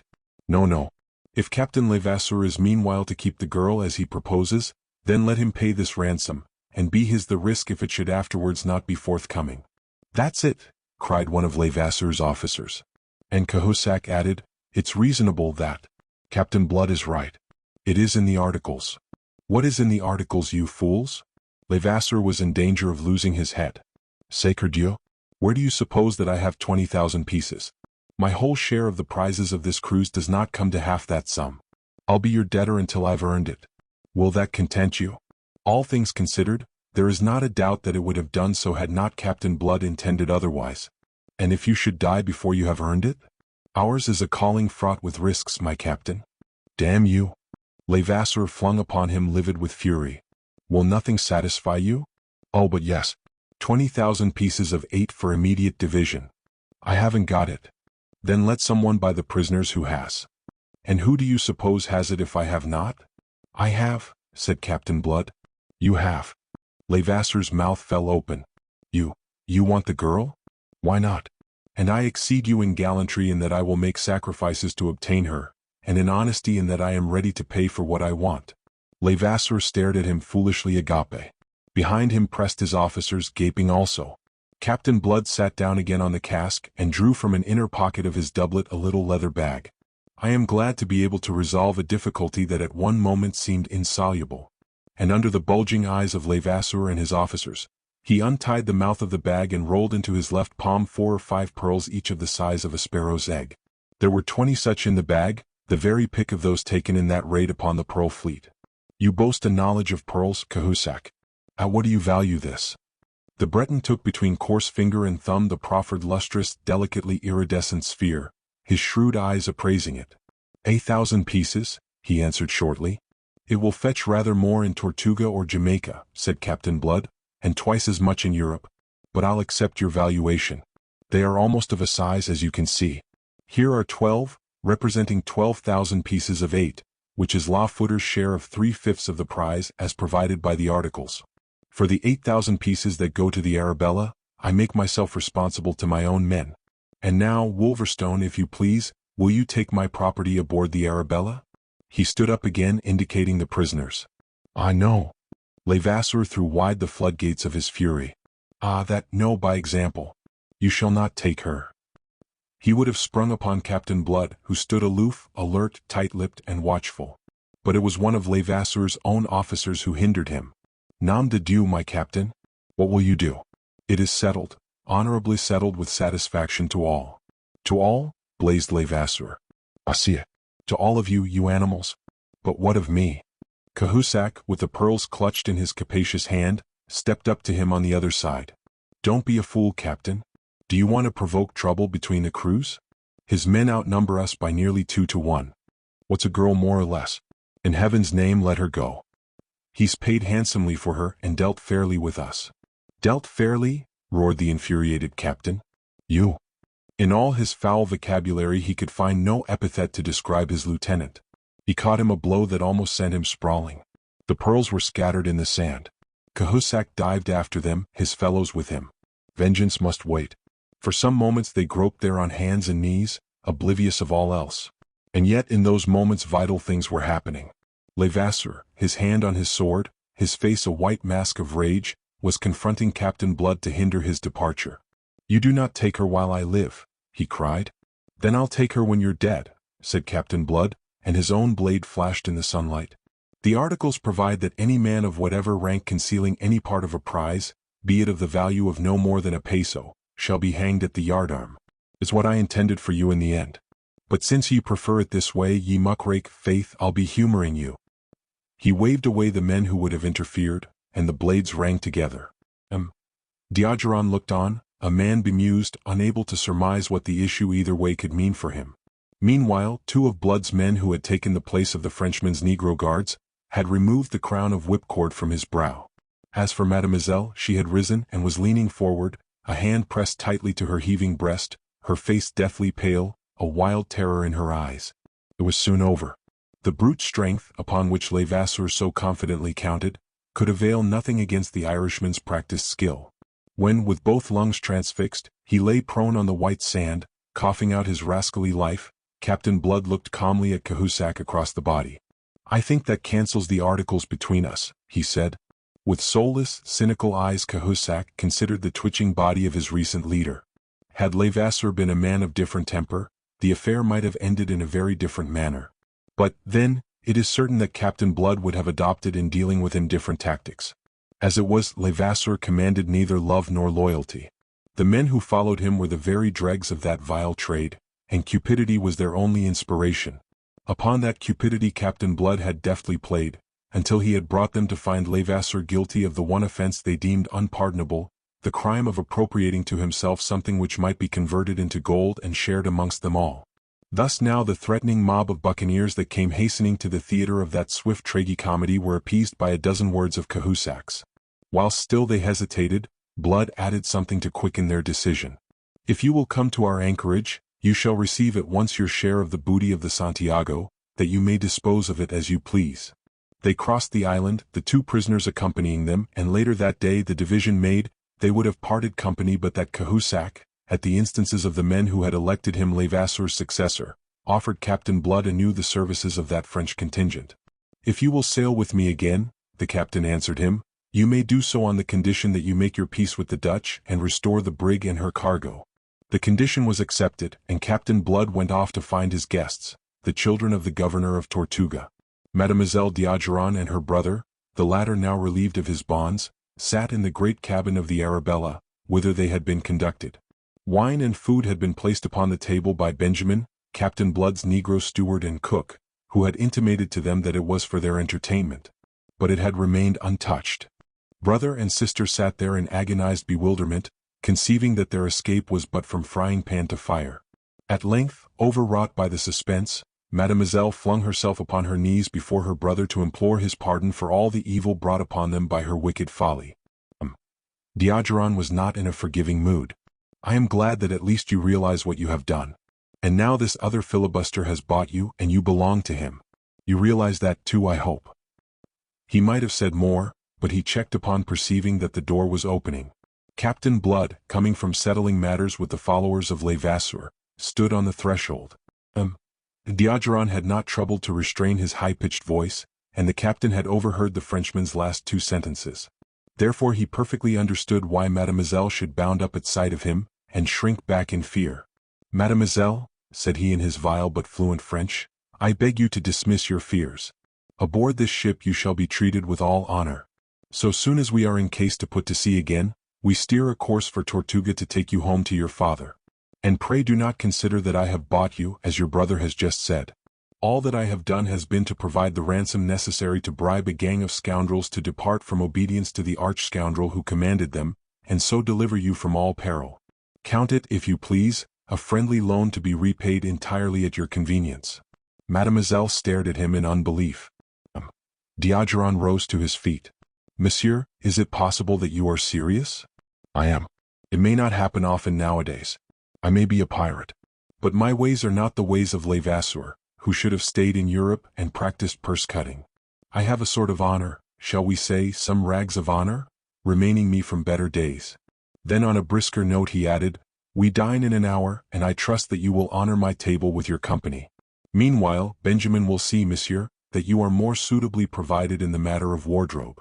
He bowed to them and turned to depart again, but Mademoiselle detained him. "Monsieur," she cried sharply.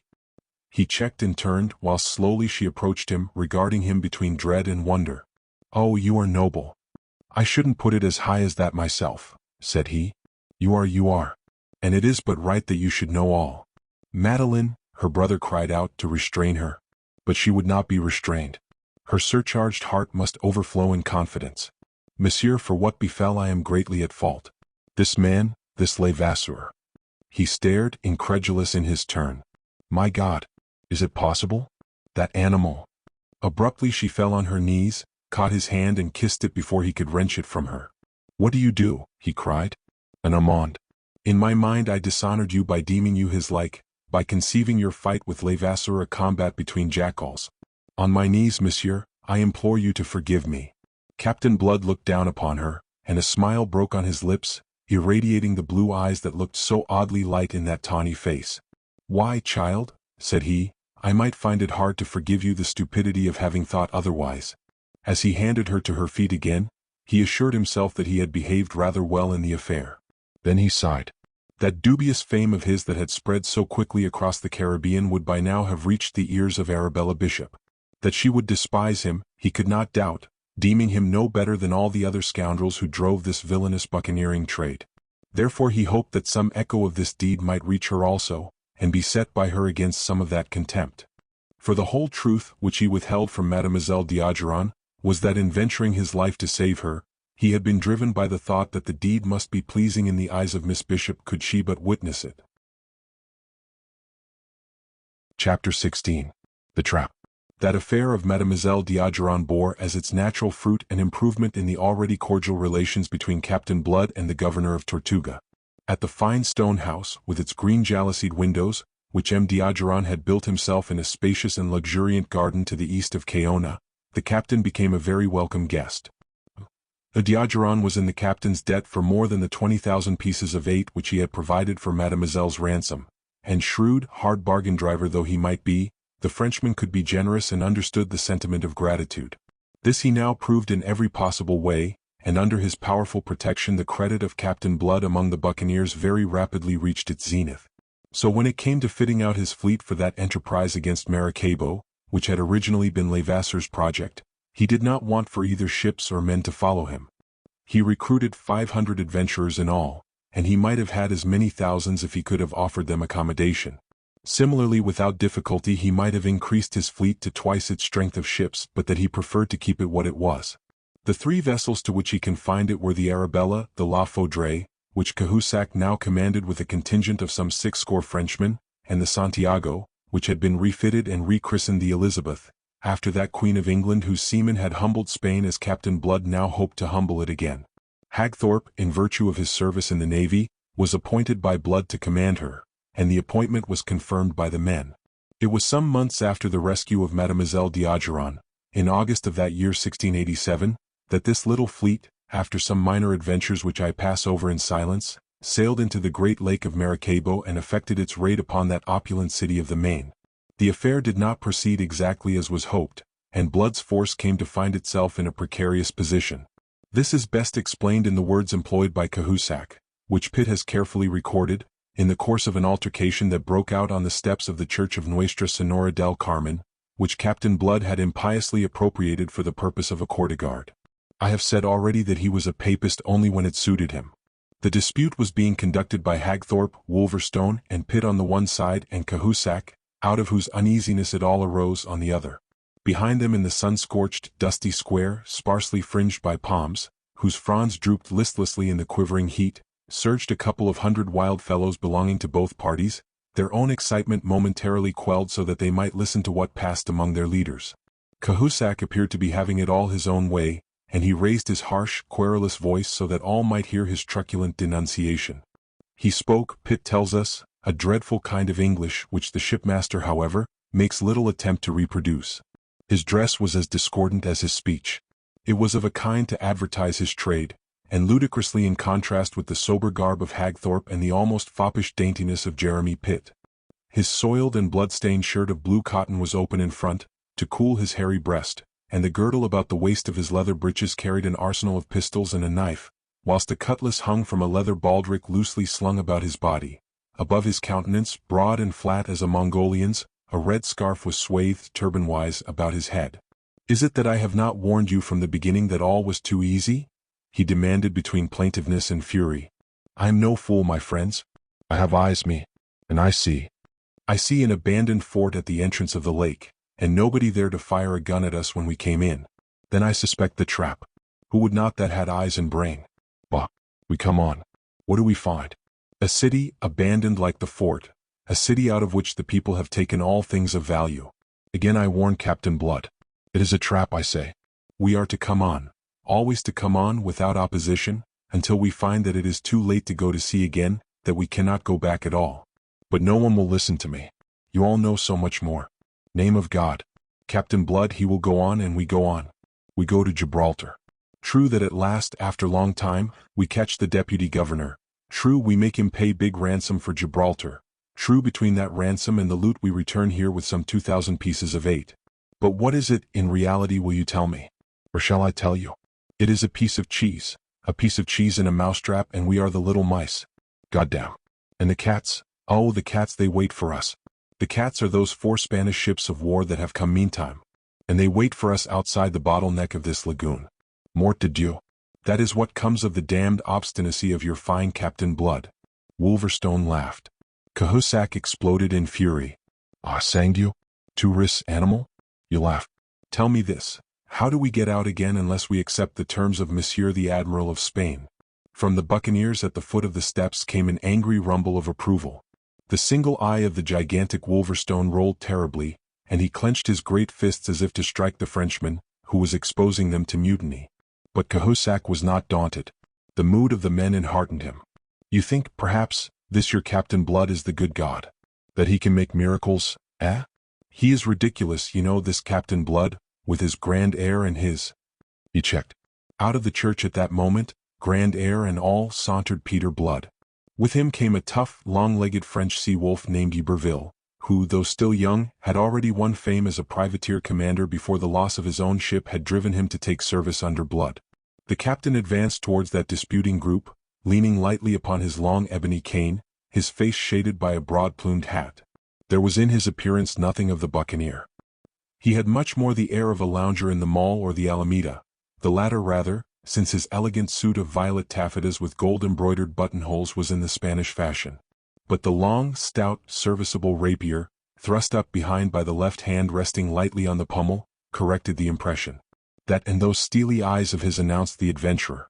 You find me ridiculous, Cahusac? Said he as he came to a halt before the Breton, whose anger seemed already to have gone out of him. What then must I find you? He spoke quietly, almost wearily. You will be telling them that we have delayed, and that it is the delay that has brought about our danger. But whose is the fault of that delay? We have been a month in doing what should have been done, and what but for your blundering would have been done inside of a week. Assez. Nom de Dieu. Was it my fault that? Was it anyone else's fault that you ran your ship La Foudre aground on the shoal in the middle of the lake? You would not be piloted. You knew your way. You took no soundings even. The result was that we lost 3 precious days in getting canoes to bring off your men and your gear. Those 3 days gave the folk at Gibraltar not only time to hear of our coming, but time in which to get away. After that, and because of it, we had to follow the governor to his infernal island fortress, and a fortnight and best part of 100 lives were lost in reducing it. That's how we come to have delayed until this Spanish fleet is fetched round from La Guerra by a guardacosta, and if he hadn't lost La Foudre and so reduced our fleet from 3 ships to 2, we should even now be able to fight our way through with a reasonable hope of succeeding. Yet you think it is for you to come hectoring here, upbraiding us for a situation that is just the result of your own ineptitude. He spoke with a restraint which I trust you will agree was admirable when I tell you that the Spanish fleet guarding the bottleneck exit of the great lake of Maracaibo, and awaiting there the coming forth of Captain Blood with a calm confidence based upon its overwhelming strength, was commanded by his implacable enemy, Don Miguel de Espinosa y Valdez, the Admiral of Spain. In addition to his duty to his country, the Admiral had, as you know, a further personal incentive arising out of that business aboard the Encarnacion a year ago, and the death of his brother Don Diego, and with him sailed his nephew Esteban, whose vindictive zeal exceeded the Admiral's own. Yet, knowing all this, Captain Blood could preserve his calm in reproving the cowardly frenzy of one for whom the situation had not half the peril with which it was fraught for himself. He turned from Cahusac to address the mob of buccaneers, who had surged nearer to hear him, for he had not troubled to raise his voice. I hope that will correct some of the misapprehension that appears to have been disturbing you, said he. There's no good can come of talking of what's past and done, cried Cahusac, more sullen now than truculent. Whereupon Wolverstone laughed, a laugh that was like the neighing of a horse. The question is, what are we to do now? Sure now there's no question at all, said Captain Blood. Indeed, but there is, Cahusac insisted. Don Miguel, the Spanish admiral, have offered us safe passage to see if we will depart at once, do no damage to the town, release our prisoners, and surrender all that we took at Gibraltar. Captain Blood smiled quietly, knowing precisely how much Don Miguel's word was worth. It was Iberville who replied in manifest scorn of his compatriot.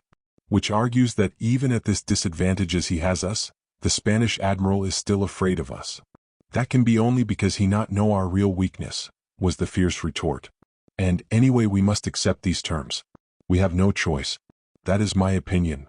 Well, it's not mine now, said Captain Blood. So I've refused them. Refuse? Cahusac's broad face grew purple. A muttering from the men behind enheartened him. You have refused? You have refused, already, and without consulting me? Your disagreement could have altered nothing. You'd have been outvoted, for Hagthorpe here was entirely of my own mind. Still, he went on, if you and your own French followers wish to avail yourselves of the Spaniards' terms, we shall not hinder you. Send one of your prisoners to announce it to the admiral. Don Miguel will welcome your decision, you may be sure. Cahusac glowered at him in silence for a moment. Then, having controlled himself, he asked in a concentrated voice, Precisely what answer have you make to the admiral? A smile irradiated the face and eyes of Captain Blood.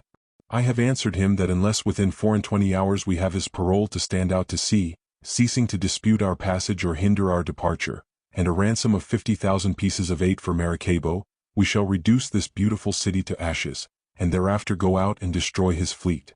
The impudence of it left Cahusac speechless. But among the English buccaneers in the square there were many who savored the audacious humor of the trapped dictating terms to the trappers. Laughter broke from them. It spread into a roar of acclamation, for bluff is a weapon dear to every adventurer.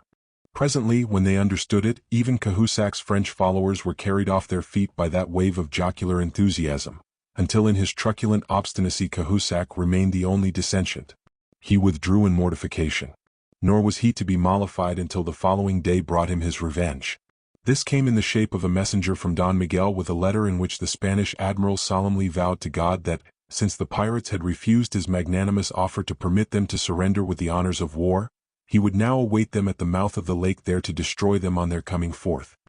He added that should they delay their departure, he would so soon as he was reinforced by a 5th ship, the Santo Nino, on its way to join him from La Guerra, himself come inside to seek them at Maracaibo. This time Captain Blood was put out of temper. Trouble me no more, he snapped at Cahusac, who came growling to him again. Send word to Don Miguel that you have seceded from me. He'll give you safe conduct, devil a doubt. Then take one of the sloops, order your men aboard and put to sea, and the devil go with you. Cahusac would certainly have adopted that course if only his men had been unanimous in the matter. They, however, were torn between greed and apprehension. If they went they must abandon their share of the plunder, which was considerable, as well as the slaves and other prisoners they had taken. If they did this, and Captain Blood should afterwards contrive to get away unscathed, and from their knowledge of his resourcefulness, the thing, however unlikely, need not be impossible, he must profit by that which they now relinquished. This was a contingency too bitter for contemplation. And so, in the end, despite all that Cahusac could say, the surrender was not to Don Miguel but to Peter Blood. They had come into the venture with him, they asserted, and they would go out of it with him or not at all. That was the message he received from them that same evening by the sullen mouth of Cahusac himself. He welcomed it, and invited the Breton to sit down and join the council which was even then deliberating upon the means to be employed. This council occupied the spacious patio of the governor's house, which Captain Blood had appropriated to his own uses, a cloistered stone quadrangle in the middle of which a fountain played coolly under a trellis of vine. Orange trees grew on 2 sides of it, and the still evening air was heavy with the scent of them. It was one of those pleasant exterior interiors which Moorish architects had introduced to Spain and the Spaniards had carried with them to the New World. Here that council of war, composed of 6 men in all, deliberated until late that night upon the plan of action which Captain Blood put forward. The great freshwater lake of Maracaibo, nourished by a score of rivers from the snow-capped ranges that surround it on 2 sides, is some 120 miles in length and almost the same distance across at its widest. It is, as has been indicated, in the shape of a great bottle having its neck towards the sea at Maracaibo. Beyond this neck it widens again, and then the 2 long narrow strips of land known as the islands of Vigilias and Palomas block the channel, standing lengthwise across it. The only passage out to sea for vessels of any draught lies in the narrow strait between these islands. Palomas, which is some 10 miles in length, is unapproachable for half a mile on either side by any but the shallowest craft save at its eastern end, where, completely commanding the narrow passage out to sea, stands the massive fort which the buccaneers had found deserted upon their coming. In the broader water between this passage and the bar, the 4 Spanish ships were at anchor in mid-channel. The Admiral's Encarnacion, which we already know, was a mighty galleon of 48 great guns and 8 small. Next in importance was the Salvador with 36 guns. The other two, the Infanta and the San Felipe, though smaller vessels, were still formidable enough with their 20 guns and 150 men apiece. Such was the fleet of which the gauntlet was to be run by Captain Blood with his own Arabella of 40 guns, the Elizabeth of 26, and 2 sloops captured at Gibraltar, which they had indifferently armed with 4 culverins each. In men they had a bare 400 survivors of the 500-odd that had left Tortuga, to oppose to fully 1,000 Spaniards manning the galleons. The plan of action submitted by Captain Blood to that council was a desperate one, as Cahusac uncompromisingly pronounced it. "Why, so it is," said the captain. "But I've done things more desperate." Complacently he pulled at a pipe that was loaded with that fragrant sacerdote's tobacco for which Gibraltar was famous, and of which they had brought away some hogsheads. "And what is more, they've succeeded. Audaces fortuna juvat. Bedad, they knew their world, the old Romans." He breathed into his companions and even into Cahusac some of his own spirit of confidence, and in confidence all went busily to work. For 3 days from sunrise to sunset, the buccaneers labored and sweated to complete the preparations for the action that was to procure them their deliverance. Time pressed. They must strike before Don Miguel de Espinosa received the reinforcement of that 5th galleon, the Santo Nino, which was coming to join him from La Guerra. Their principal operations were on the larger of the 2 sloops captured at Gibraltar, to which vessel was assigned the leading part in Captain Blood's scheme. They began by tearing down all bulkheads, until they had reduced her to the merest shell, and in her sides they broke open so many ports that her gunwale was converted into the semblance of a grating. Next they increased by a half-dozen the scuttles in her deck, whilst into her hull they packed all the tar and pitch and brimstone that they could find in the town, to which they added 6 barrels of gunpowder, placed on end like guns at the open ports on her larboard side. On the evening of the 4th day, everything being now in readiness, all were got aboard, and the empty, pleasant city of Maracaibo was at last abandoned. But they did not weigh anchor until some 2 hours after midnight. Then at last, on the 1st of the ebb, they drifted silently down towards the bar with all canvas furled save only their spilt sails, which, so as to give them steering way, were spread to the faint breeze that stirred through the purple darkness of the tropical night. The order of their going was as follows. Ahead went the improvised fireship in charge of Wolverstone, with a crew of 6 volunteers, each of whom was to have 100 pieces of 8 over and above his share of plunder as a special reward. Next came the Arabella.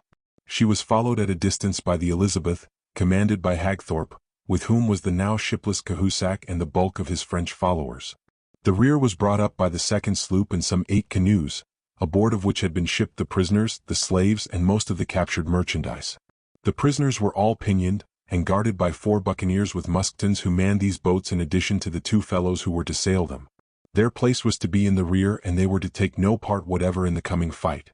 As the first glimmerings of opalescent dawn dissolved the darkness, the straining eyes of the buccaneers were able to make out the tall rigging of the Spanish vessels, riding at anchor less than a quarter of a mile ahead.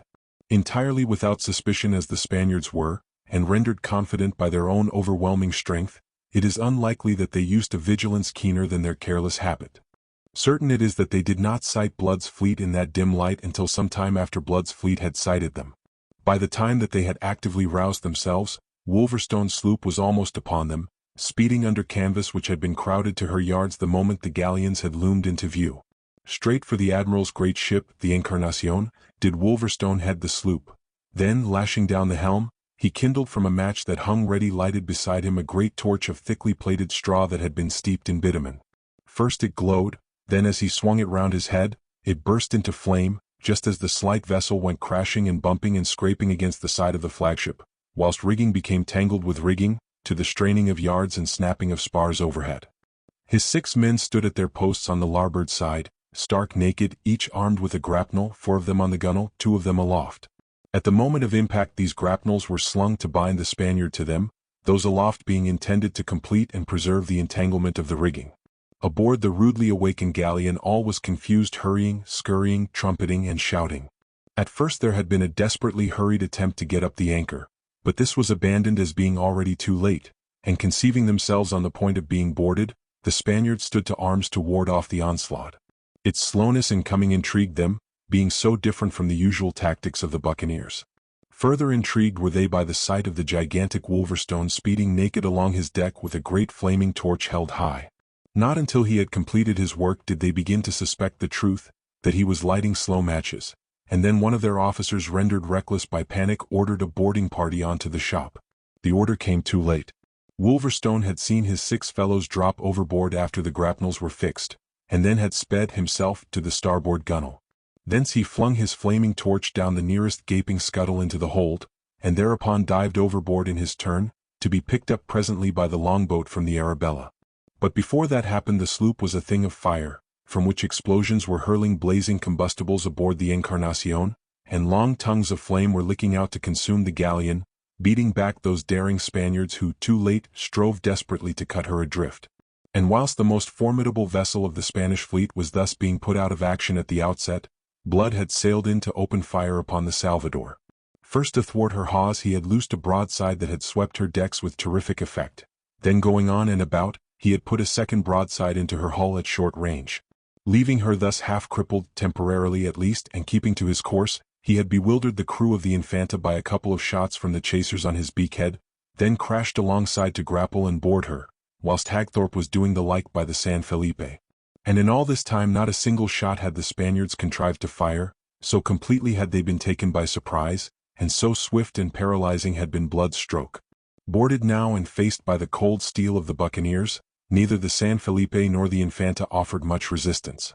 The sight of their admiral in flames, and the Salvador drifting crippled from the action, had so utterly disheartened them that they accounted themselves vanquished and laid down their arms. If by a resolute stand the Salvador had encouraged the other 2 undamaged vessels to resistance, the Spaniards might well have retrieved the fortunes of the day. But it happened that the Salvador was handicapped in true Spanish fashion by being the treasure ship of the fleet, with plate on board to the value of some 50,000 pieces. Intent above all upon saving this from falling into the hands of the pirates, Don Miguel, who, with a remnant of his crew, had meanwhile transferred himself aboard her, headed her down towards Palomas and the fort that guarded the passage. This fort the admiral, in those days of waiting, had taken the precaution secretly to garrison and rearm. For the purpose he had stripped the fort of Cojero, farther out on the Gulf, of its entire armament, which included some cannon royal of more than ordinary range and power. With no suspicion of this, Captain Blood gave chase, accompanied by the Infanta, which was manned now by a prize crew under the command of Iberville. The stern chasers of the Salvador desultorily returned the punishing fire of the pursuers, but such was the damage she herself sustained, that presently, coming under the guns of the fort, she began to sink, and finally settled down in the shallows with part of her hull above water. Thence, some in boats and some by swimming, the admiral got his crew ashore on Palomas as best he could. And then, just as Captain Blood accounted the victory won, and that his way out of that trap to the open sea beyond lay clear, the fort suddenly revealed its formidable and utterly unsuspected strength. With a roar the cannons royal proclaimed themselves, and the Arabella staggered under a blow that smashed her bulwarks at the waist and scattered death and confusion among the seamen gathered there. Had not Pitt, her master, himself seized the whipstaff and put the helm hard over to swing her sharply off to starboard, she must have suffered still worse from the second volley that followed fast upon the first. Meanwhile it had fared even worse with the Frailier Infanta. Although hit by 1 shot only, this had crushed her larboard timbers on the waterline, starting a leak that must presently have filled her, but for the prompt action of the experienced Iberville in ordering her larboard guns to be flung overboard.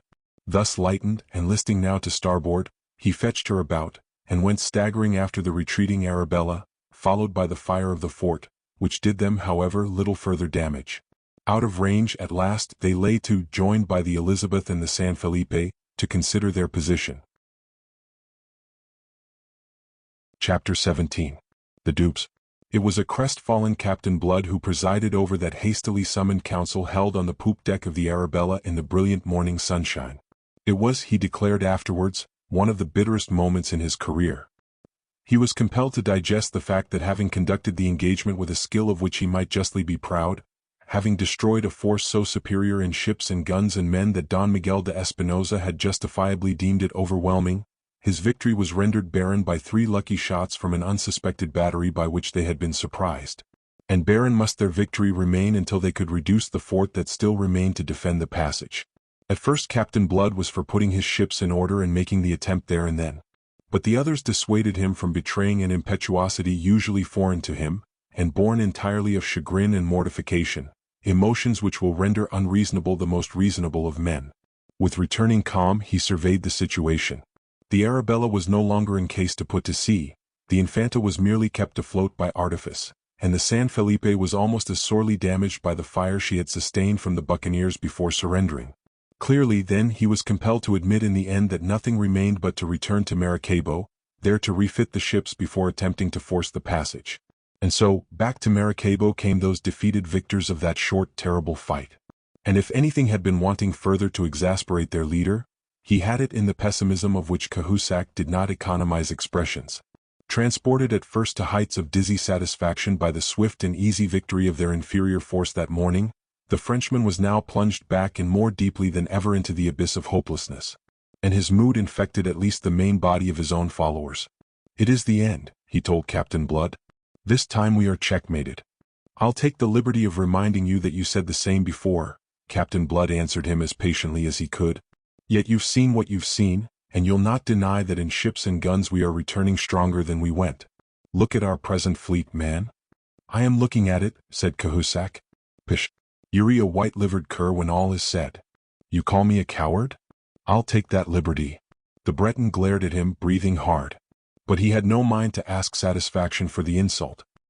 He knew too well the kind of satisfaction that Captain Blood was likely to afford him. He remembered the fate of Levasseur. So he confined himself to words. "It is too much. You go too far," he complained bitterly. "Look you, Cahusac, it's sick and tired I am of your perpetual whining and complaining when things are not as smooth as a convent dining table. If ye wanted things smooth and easy, ye shouldn't have taken to the sea, and ye should never ha' sailed with me, for with me things are never smooth and easy. And that, I think, is all I have to say to you this morning." Cahusac flung away cursing, and went to take the feeling of his men. Captain Blood went off to give his surgeon's skill to the wounded, among whom he remained engaged until late afternoon. Then at last he went ashore, his mind made up, and returned to the house of the governor, to indite a truculent but very scholarly letter in purest Castilian to Don Miguel.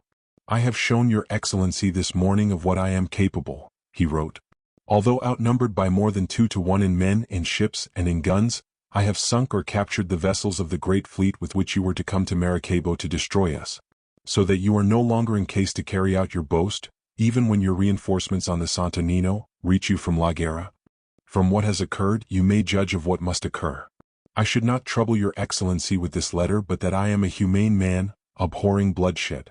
Therefore before proceeding to deal with your fort, which you may deem invincible, as I have dealt already with your fleet, which you deemed invincible, I make you, purely out of humanitarian considerations, this last offer of terms.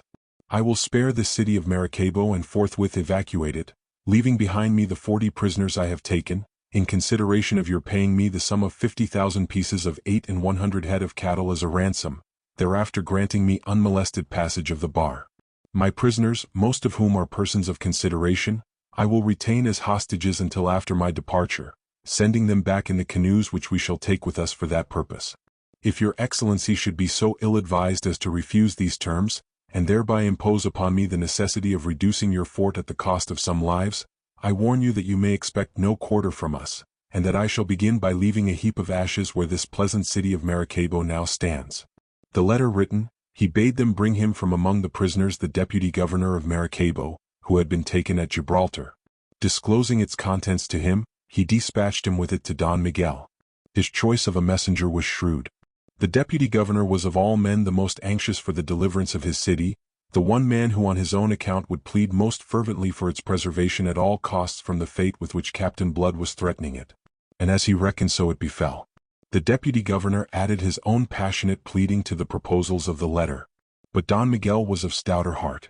True, his fleet had been partly destroyed and partly captured. But then, he argued, he had been taken utterly by surprise. That should not happen again. There should be no surprising the fort. Let Captain Blood do his worst at Maracaibo, there should be a bitter reckoning for him when eventually he decided, as sooner or later decide he must, to come forth. The deputy governor was flung into panic. He lost his temper and said some hard things to the admiral. But they were not as hard as the thing the admiral said to him in answer.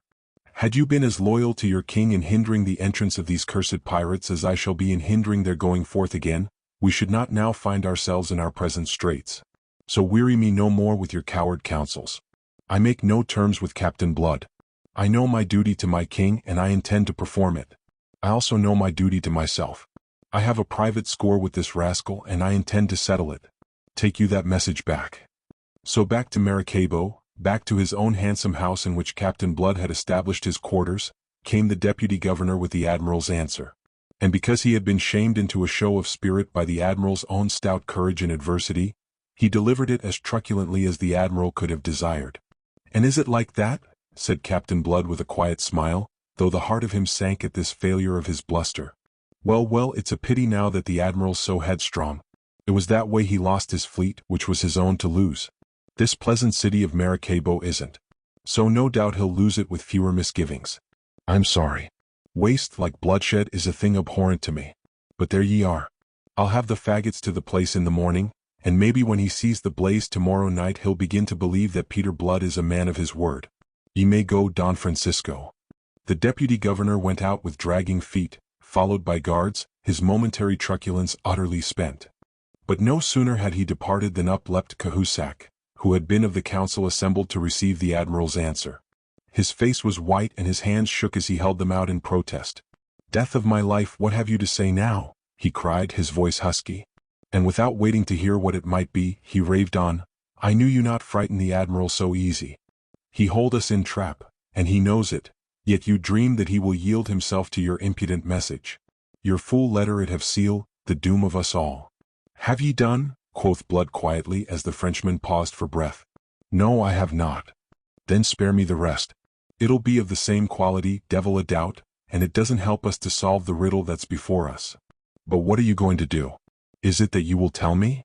It was not a question, it was a demand. "How the devil do I know? I was hoping you'd have some ideas yourself. But since ye're so desperately concerned to save your skin, you and those that think like you are welcome to leave us. I've no doubt at all the Spanish admiral will welcome the abatement of our numbers even at this late date. Ye shall have the sloop as a parting gift from us, and ye can join Don Miguel in the fort for all I care, or for all the good ye're likely to be to us in this present pass." "It is to my men to decide," Cahusac retorted, swallowing his fury, and on that stalked out to talk to them, leaving the others to deliberate in peace. Next morning early he sought Captain Blood again. He found him alone in the patio, pacing to and fro, his head sunk on his breast. Cahusac mistook consideration for dejection. Each of us carries in himself a standard by which to measure his neighbor. "We have take you at your word, Captain," he announced between sullenness and defiance. Captain Blood paused, shoulders hunched, hands behind his back, and mildly regarded the buccaneer in silence. Cahusac explained himself. "Last night I send one of my men to the Spanish admiral with a letter. I make him offer to capitulate if he will accord us passage with the honors of war. This morning I receive his answer. He accord us this on the understanding that we carry nothing away with us. My men they are embarking them on the sloop. We sail at once." "Bon voyage," said Captain Blood, and with a nod he turned on his heel again to resume his interrupted mediation. "Is that all that you have to say to me?" cried Cahusac. "There are other things," said Blood over his shoulder. "But I know you wouldn't like them." "Ah, then it's adieu, my captain." Venomously he added, "It is my belief that we shall not meet again." "Your belief is my hope," said Captain Blood. Cahusac flung away, obscenely vituperative. Before noon he was under way with his followers, some 60 dejected men who had allowed themselves to be persuaded by him into that empty-handed departure, in spite even of all that Iberville could do to prevent it. The admiral kept faith with him and allowed him free passage out to sea, which, from his knowledge of Spaniards, was more than Captain Blood had expected. Meanwhile, no sooner had the deserters weighed anchor than Captain Blood received word that the deputy governor begged to be allowed to see him again. Admitted, Don Francisco at once displayed the fact that a night's reflection had quickened his apprehensions for the city of Maracaibo and his condemnation of the admiral's intransigence. Captain Blood received him pleasantly. "Good morning to you, Don Francisco. I have postponed the bonfire until nightfall. It will make a better show in the dark." Don Francisco, a slight, nervous, elderly man of high lineage and low vitality, came straight to business. "I am here to tell you, Don Pedro, that if you will hold your hand for 3 days, I will undertake to raise the ransom you demand, which Don Miguel de Espinosa refuses." Captain Blood confronted him, a frown contracting the dark brows above his light eyes. "And where will you be raising it?" quoth he, faintly betraying his surprise. Don Francisco shook his head. "That must remain my affair," he answered. "I know where it is to be found, and my compatriots must contribute. Give me leave for 3 days on parole, and I will see you fully satisfied. Meanwhile my son remains in your hands as a hostage for my return." And upon that he fell to pleading. But in this he was crisply interrupted. "By the saints, ere a bold man, Don Francisco, to come to me with such a tale, to tell me that ye know where the ransom's to be raised, and yet to refuse to say. D'ye think now that with a match between your fingers ye'd grow more communicative?" If Don Francisco grew a shade paler, yet again he shook his head. That was the way of Morgan and L'Olonnais and other pirates. But it is not the way of Captain Blood. If I had doubted that I should not have disclosed so much. The captain laughed. "You old rogue," said he. "Ye play upon my vanity, do you? Upon your honor, Captain." "The honor of a pirate?" Erie surely crazed. "The honor of Captain Blood," Don Francisco insisted. "You have the repute of making war like a gentleman." Captain Blood laughed again on a bitter, sneering note that made Don Francisco fear the worst. He was not to guess that it was himself the captain mocked. "That's merely because it's more remunerative in the end. And that is why you are accorded the 3 days you ask for. So about it, Don Francisco. You shall have what mules you need. I'll see to it." Away went Don Francisco on his errand, leaving Captain Blood to reflect, between bitterness and satisfaction, that a reputation for as much chivalry as is consistent with piracy is not without its uses. Punctually on the 3rd day the deputy governor was back in Maracaibo with his mules laden with plate and money to the value demanded and a herd of 100 head of cattle driven in by Negro slaves. These bullocks were handed over to those of the company who ordinarily were bookend hunters, and therefore skilled in the curing of meats, and for best part of a week thereafter they were busy at the waterside with the quartering and salting of carcasses. While this was doing on the one hand and the ships were being refitted for sea on the other, Captain Blood was pondering the riddle on the solution of which his own fate depended. Indian spies whom he employed brought him word that the Spaniards, working at low tide, had salved the 30 guns of the Salvador, and thus had added yet another battery to their already overwhelming strength. In the end, and hoping for inspiration on the spot, Captain Blood made a reconnaissance in person. At the risk of his life, accompanied by 2 friendly Indians, he crossed to the island in a canoe under cover of dark. They concealed themselves in the canoe in the short thick scrub with which that side of the island was densely covered, and lay there until daybreak. Then Blood went forward alone, and with infinite precaution, to make his survey. He went to verify a suspicion that he had formed, and approached the fort as nearly as he dared and a deal nearer than was safe.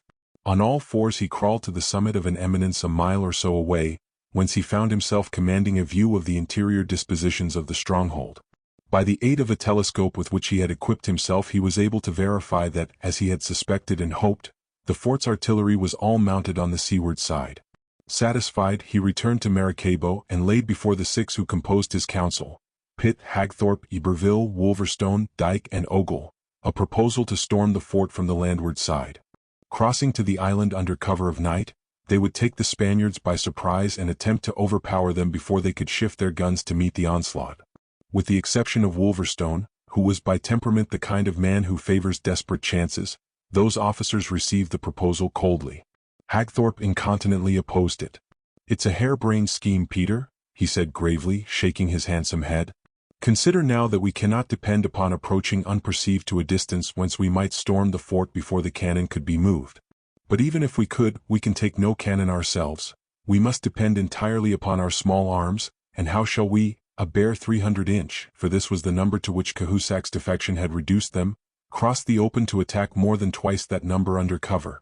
The others, Dyke, Ogle, Iberville, and even Pitt, whom loyalty to Blood may have made reluctant, loudly approved him. When they had done, "I have considered all," said Captain Blood. "I have weighed the risks and studied how to lessen them.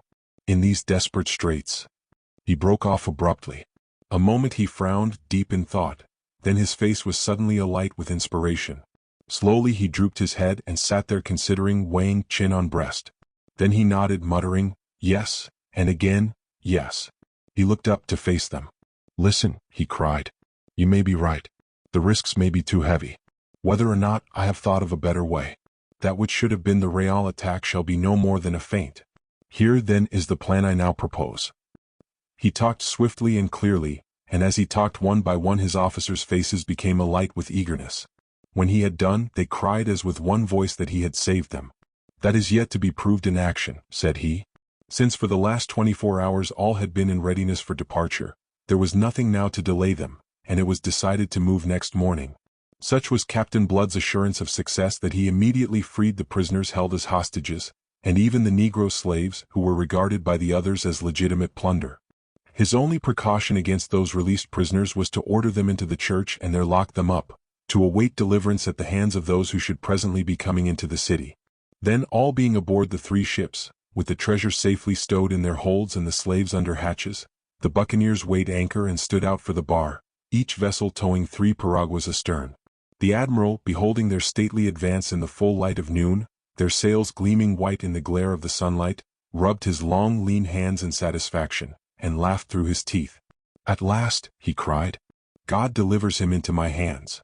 He turned to the group of staring officers behind him. "Sooner or later it had to be," he said. "Say now, gentlemen, whether I am justified of my patience. Here end today the troubles caused to the subjects of the Catholic king by this infamous Don Pedro Sangre, as he once called himself to me." He turned to issue orders, and the fort became lively as a hive. The guns were manned, the gunners already kindling fuses, when the buccaneer fleet, while still heading for Palomas, was observed to bear away to the west. The Spaniards watched them intrigued. Within 1.5 miles to westward of the fort and within a half-mile of the shore, that is to say, on the very edge of the shoal water that makes Palomas unapproachable on either side by any but vessels of the shallowest draught, the 4 ships cast anchor well within the Spaniards' view, but just out of range of their heaviest cannon. Sneeringly the admiral laughed. "Ah, they hesitate, these English dogs. Por Dios, and well they may." "They will be waiting for night," suggested his nephew, who stood at his elbow quivering with excitement. Don Miguel looked at him, smiling. "And what shall the night avail them in this narrow passage, under the very muzzles of my guns? Be sure, Esteban, that tonight your father will be paid for." He raised his telescope to continue his observation of the buccaneers. He saw that the piraguas towed by each vessel were being warped alongside, and he wondered a little what this maneuver might portend. A while those piraguas were hidden from view behind the hulls. Then one by one they reappeared, rowing round and away from the ships, and each boat, he observed, was crowded with armed men. Thus laden, they were headed for the shore, at a point where it was densely wooded to the water's edge. The eyes of the wondering admiral followed them until the foliage screened them from his view. Then he lowered his telescope and looked at his officers. "What the devil does it mean?" he asked. None answered him, all being as puzzled as he was himself. After a little while Esteban, who kept his eyes on the water, plucked at his uncle's sleeve. "There they go," he cried and pointed. And there, indeed, went the piraguas on their way back to the ships. But now it was observed that they were empty, save for the men who rowed them. Their armed cargo had been left ashore. Back to the ships they pulled, to return again presently with a fresh load of armed men, which similarly they conveyed to Palomas. And at last one of the Spanish officers ventured an explanation. "They are going to attack us by land, to attempt to storm the fort." "Of course." The admiral smiled. "I had guessed it. Whom the gods would destroy they first make mad." "Shall we make a sally?" urged Esteban in his excitement. "A sally? Through that scrub? That would be to play into their hands. No, no, we will wait here to receive this attack. Whenever it comes, it is themselves will be destroyed and utterly. Have no doubt of that." But by evening the admiral's equanimity was not quite so perfect. By then the piraguas had made a half-dozen journeys with their loads of men, and they had landed also, as Don Miguel had clearly observed through his telescope, at least a dozen guns. His countenance no longer smiled, it was a little wrathful and a little troubled now as he turned again to his officers. "Who was the fool who told me that they number but 300 men in all? They have put at least twice that number ashore already." Amazed as he was, his amazement would have been deeper had he been told the truth, that there was not a single buccaneer or a single gun ashore on Palomas. The deception had been complete. Don Miguel could not guess that the men he had beheld in those piraguas were always the same, that on the journeys to the shore they sat and stood upright in full view, and that on the journeys back to the ships, they lay invisible at the bottom of the boats, which were thus made to appear empty. The growing fears of the Spanish soldiery at the prospect of a night attack from the landward side by the entire buccaneer force, and a force twice as strong as they had suspected the pestilent Blood to command, began to be communicated to the admiral. In the last hours of fading daylight, the Spaniards did precisely what Captain Blood so confidently counted that they would do, precisely what they must do to meet the attack, preparations for which had been so thoroughly simulated. They set themselves to labor like the damned at those ponderous guns placed to command the narrow passage out to sea. Groaning and sweating, Urged on by the curses and even the whips of their officers, they toiled in a frenzy of panic-stricken haste to shift the greater number and the more powerful of their guns across to the landward side, there to emplace them anew, so that they might be ready to receive the attack which at any moment now might burst upon them from the woods not half a mile away. Thus, when night fell, although in mortal anxiety of the onslaught of those wild devils whose reckless courage was a byword on the seas of the main, at least the Spaniards were tolerably prepared for it. Waiting they stood to their guns. And whilst they waited thus, under cover of the darkness and as the tide began to ebb, Captain Blood's fleet weighed anchor quietly, and as once before, with no more canvas spread than that which their sprits could carry, so as to give them steering way, and even these having been painted black, the 4 vessels, without a light showing, groped their way by soundings to the channel which led to that narrow passage out to sea. The Elizabeth and the Infanta, leading side by side, were almost abreast of the fort before their shadowy bulks and the soft gurgle of water at their prows were detected by the Spaniards, whose attention until that moment had been all on the other side. And now there arose on the night air such a sound of human baffled fury as may have resounded about Babel at the confusion of tongues. To heighten that confusion, and to scatter disorder among the Spanish soldiery, the Elizabeth emptied her larboard guns into the fort as she was swept past on the swift ebb. At once realizing, though not yet how, he had been duped, and that his prey was in the very act of escaping after all, the admiral frantically ordered the guns that had been so laboriously moved to be dragged back to their former emplacements, and commanded his gunners meanwhile to the slender batteries that of all his powerful, but now unavailable, armament still remained trained upon the channel. With these, after the loss of some precious moments, the fort at last made fire. It was answered by a terrific broadside from the Arabella, which had now drawn abreast, and was crowding canvas to her yards. The enraged and gibbering Spaniards had a brief vision of her as the line of flames spurted from her red flank, and the thunder of her broadside drowned the noise of the creaking halyards. After that they saw her no more. Assimilated by the friendly darkness which the lesser Spanish guns were speculatively stabbing, the escaping ships fired never another shot that might assist their baffled and bewildered enemies to locate them. Some slight damage was sustained by Blood's fleet. But by the time the Spaniards had resolved their confusion into some order of dangerous offense, that fleet, well served by a southerly breeze, was through the Narrows and standing out to sea. Thus was Don Miguel de Espinosa left to chew the bitter cud of a lost opportunity, and to consider in what terms he would acquaint the Supreme Council of the Catholic King that Peter Blood had got away from Maracaibo, taking with him 2 20-gun frigates that were lately the property of Spain, to say nothing of 250,000 pieces of 8 and other plunder. And all this in spite of Don Miguel's 4 galleons and his heavily armed fort that at one time had held the pirates so securely trapped. Heavy indeed grew the account of Peter Blood, which Don Miguel swore passionately to heaven should at all costs to himself be paid in full. Nor were the losses already detailed the full total of those suffered on this occasion by the King of Spain.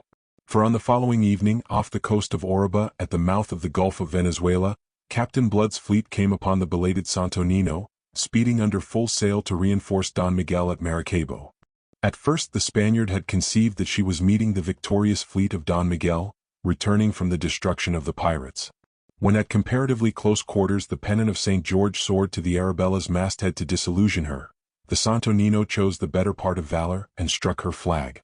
Captain Blood ordered her crew to take to the boats, and land themselves at Oruba or wherever else they pleased. So considerate was he that to assist them he presented them with several of the piraguas which he still had in tow. "You will find," said he to her captain, "that Don Miguel is in an extremely bad temper. Commend me to him, and say that I venture to remind him that he must blame himself for all the ills that have befallen him. The evil has recoiled upon him which he loosed when he sent his brother unofficially to make a raid upon the island of Barbados. Bid him think twice before he lets his devils loose upon an English settlement again." With that he dismissed the captain, who went over the side of the Santo Nino, and Captain Blood proceeded to investigate the value of this further prize. When her hatches were removed, a human cargo was disclosed in her hold.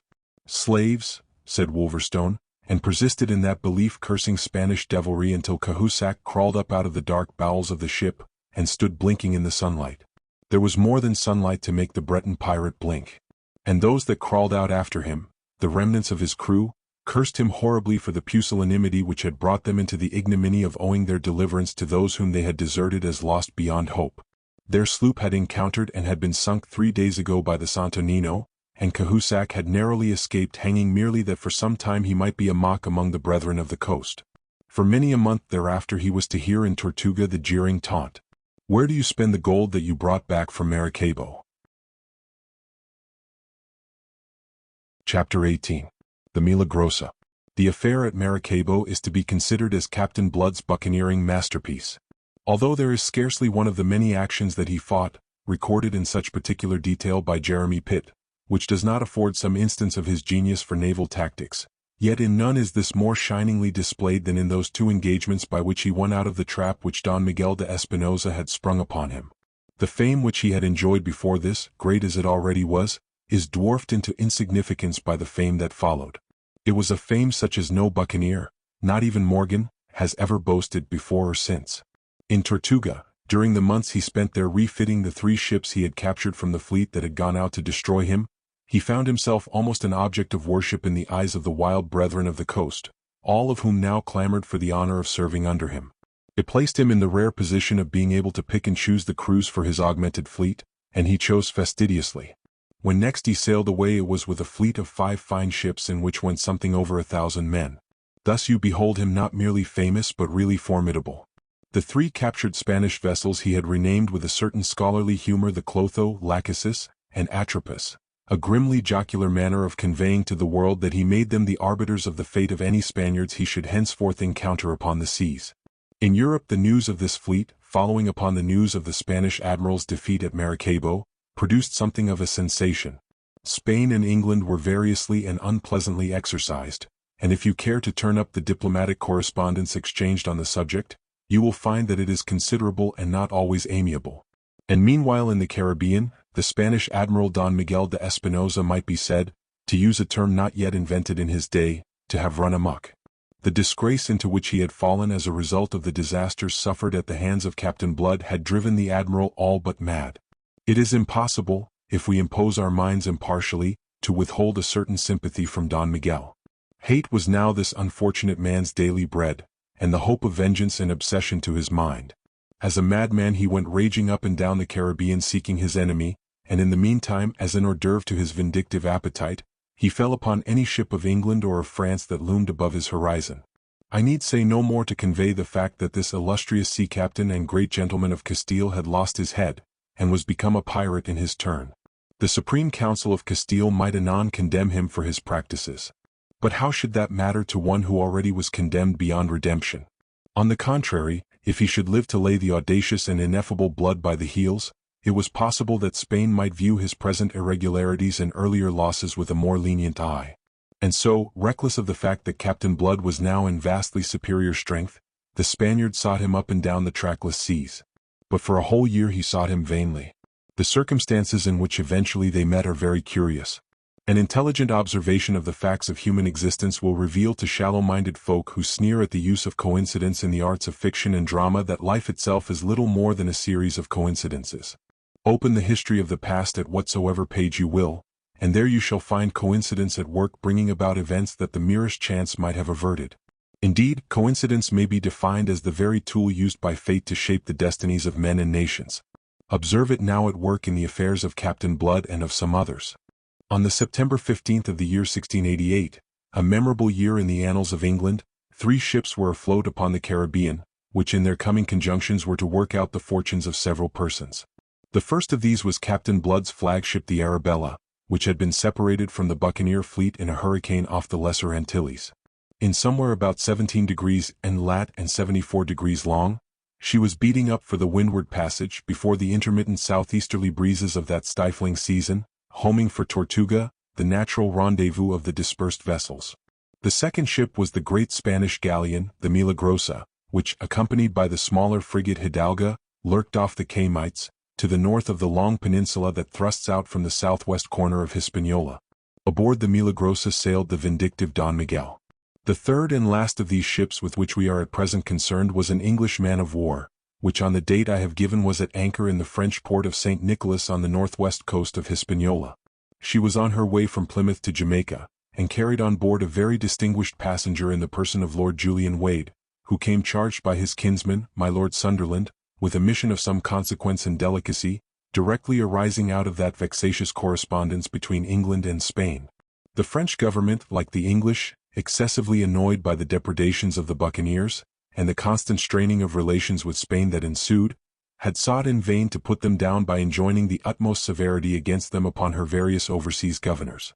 But these either, like the governor of Tortuga, throve out of a scarcely tacit partnership with the filibusters, or, like the governor of French Hispaniola, felt that they were to be encouraged as a check upon the power and greed of Spain, which might otherwise be exerted to the disadvantage of the colonies of other nations.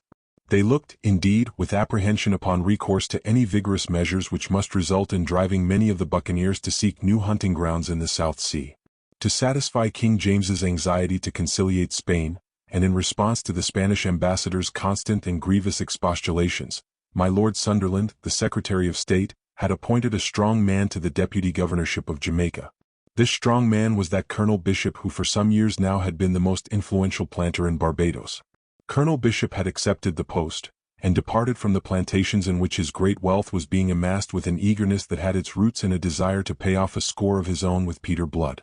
From his first coming to Jamaica, Colonel Bishop had made himself felt by the buccaneers.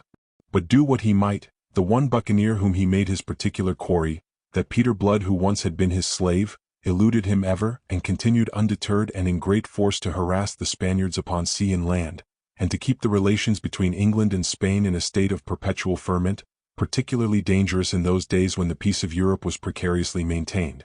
Exasperated not only by his own accumulated chagrin, but also by the reproaches for his failure which reached him from London, Colonel Bishop actually went so far as to consider hunting his quarry in Tortuga itself and making an attempt to clear the island of the buccaneers it sheltered.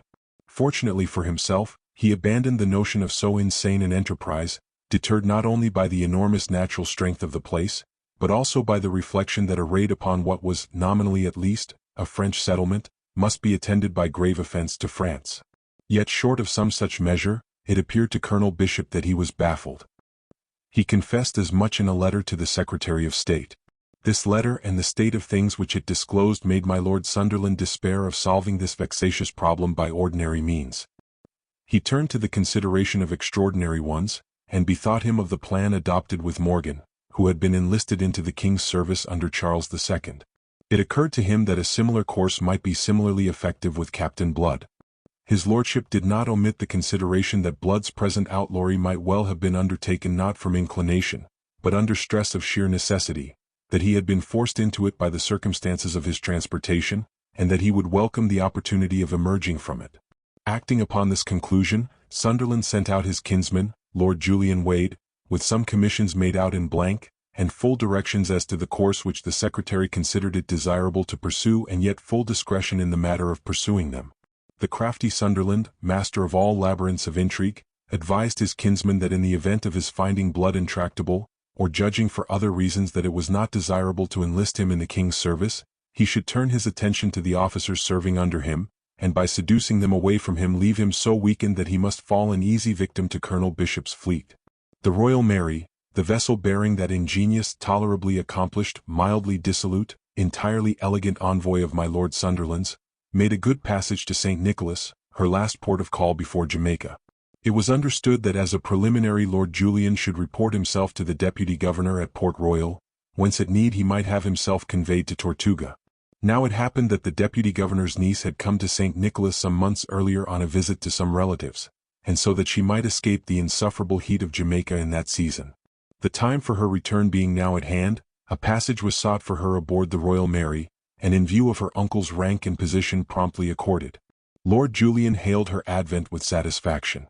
It gave a voyage that had been full of interest for him just the spice that it required to achieve perfection as an experience.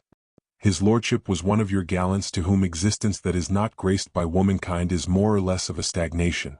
Miss Arabella Bishop, this straight-up-and-down slip of a girl with her rather boyish voice and her almost boyish ease of movement, was not perhaps a lady who in England would have commanded much notice in my lord's discerning eyes.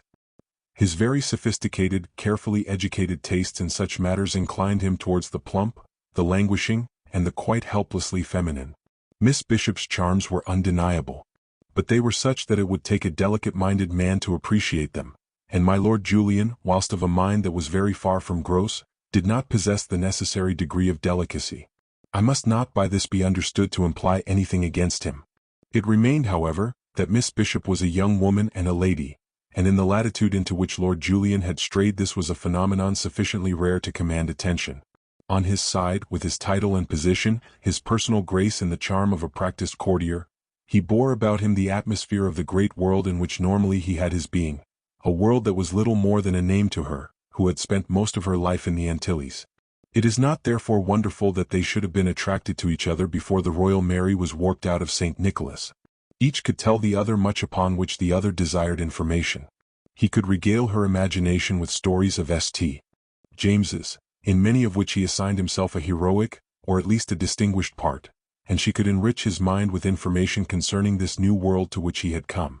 Before they were out of sight of St. Nicholas they were good friends, and his lordship was beginning to correct his first impressions of her and to discover the charm of that frank, straightforward attitude of comradeship which made her treat every man as a brother. Considering how his mind was obsessed with the business of his mission, it is not wonderful that he should have come to talk to her of Captain Blood. Indeed, there was a circumstance that directly led to it. "I wonder now," he said as they were sauntering on the poop, "if you ever saw this fellow Blood who was at one time on your uncle's plantations as a slave." Miss Bishop halted. She leaned upon the taffrail, looking out towards the receding land, and it was a moment before she answered in a steady, level voice. "I saw him often. I knew him very well." "Ye don't say." His lordship was slightly moved out of an imperturbability that he had studiously cultivated. He was a young man of perhaps 28, well above the middle height in stature and appearing taller by virtue of his exceeding leanness. He had a thin, pale, rather pleasing hatchet face, framed in the curls of a golden periwig, a sensitive mouth and pale blue eyes that lent his countenance a dreamy expression, a rather melancholy pensiveness. But they were alert, observant eyes notwithstanding, although they failed on this occasion to observe the slight change of color which his question had brought to Miss Bishop's cheeks or the suspiciously excessive composure of her answer. "Ye don't say," he repeated and came to lean beside her. "And what manner of man did you find him?" "In those days I esteemed him for an unfortunate gentleman." "You were acquainted with his story?" "He told it me. That is why I esteemed him, for the calm fortitude with which he bore adversity. Since then, considering what he has done, I have almost come to doubt if what he told me of himself was true. If you mean of the wrongs he suffered at the hands of the Royal Commission that tried the Monmouth rebels, there's little doubt that it would be true enough. He was never out with Monmouth, that is certain. He was convicted on a point of law of which he may well have been ignorant when he committed what was construed into treason. But, faith, he's had his revenge after a fashion.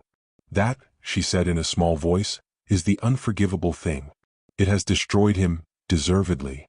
"Destroyed him?" His lordship laughed a little. "Be none so sure of that. He has grown rich, I hear.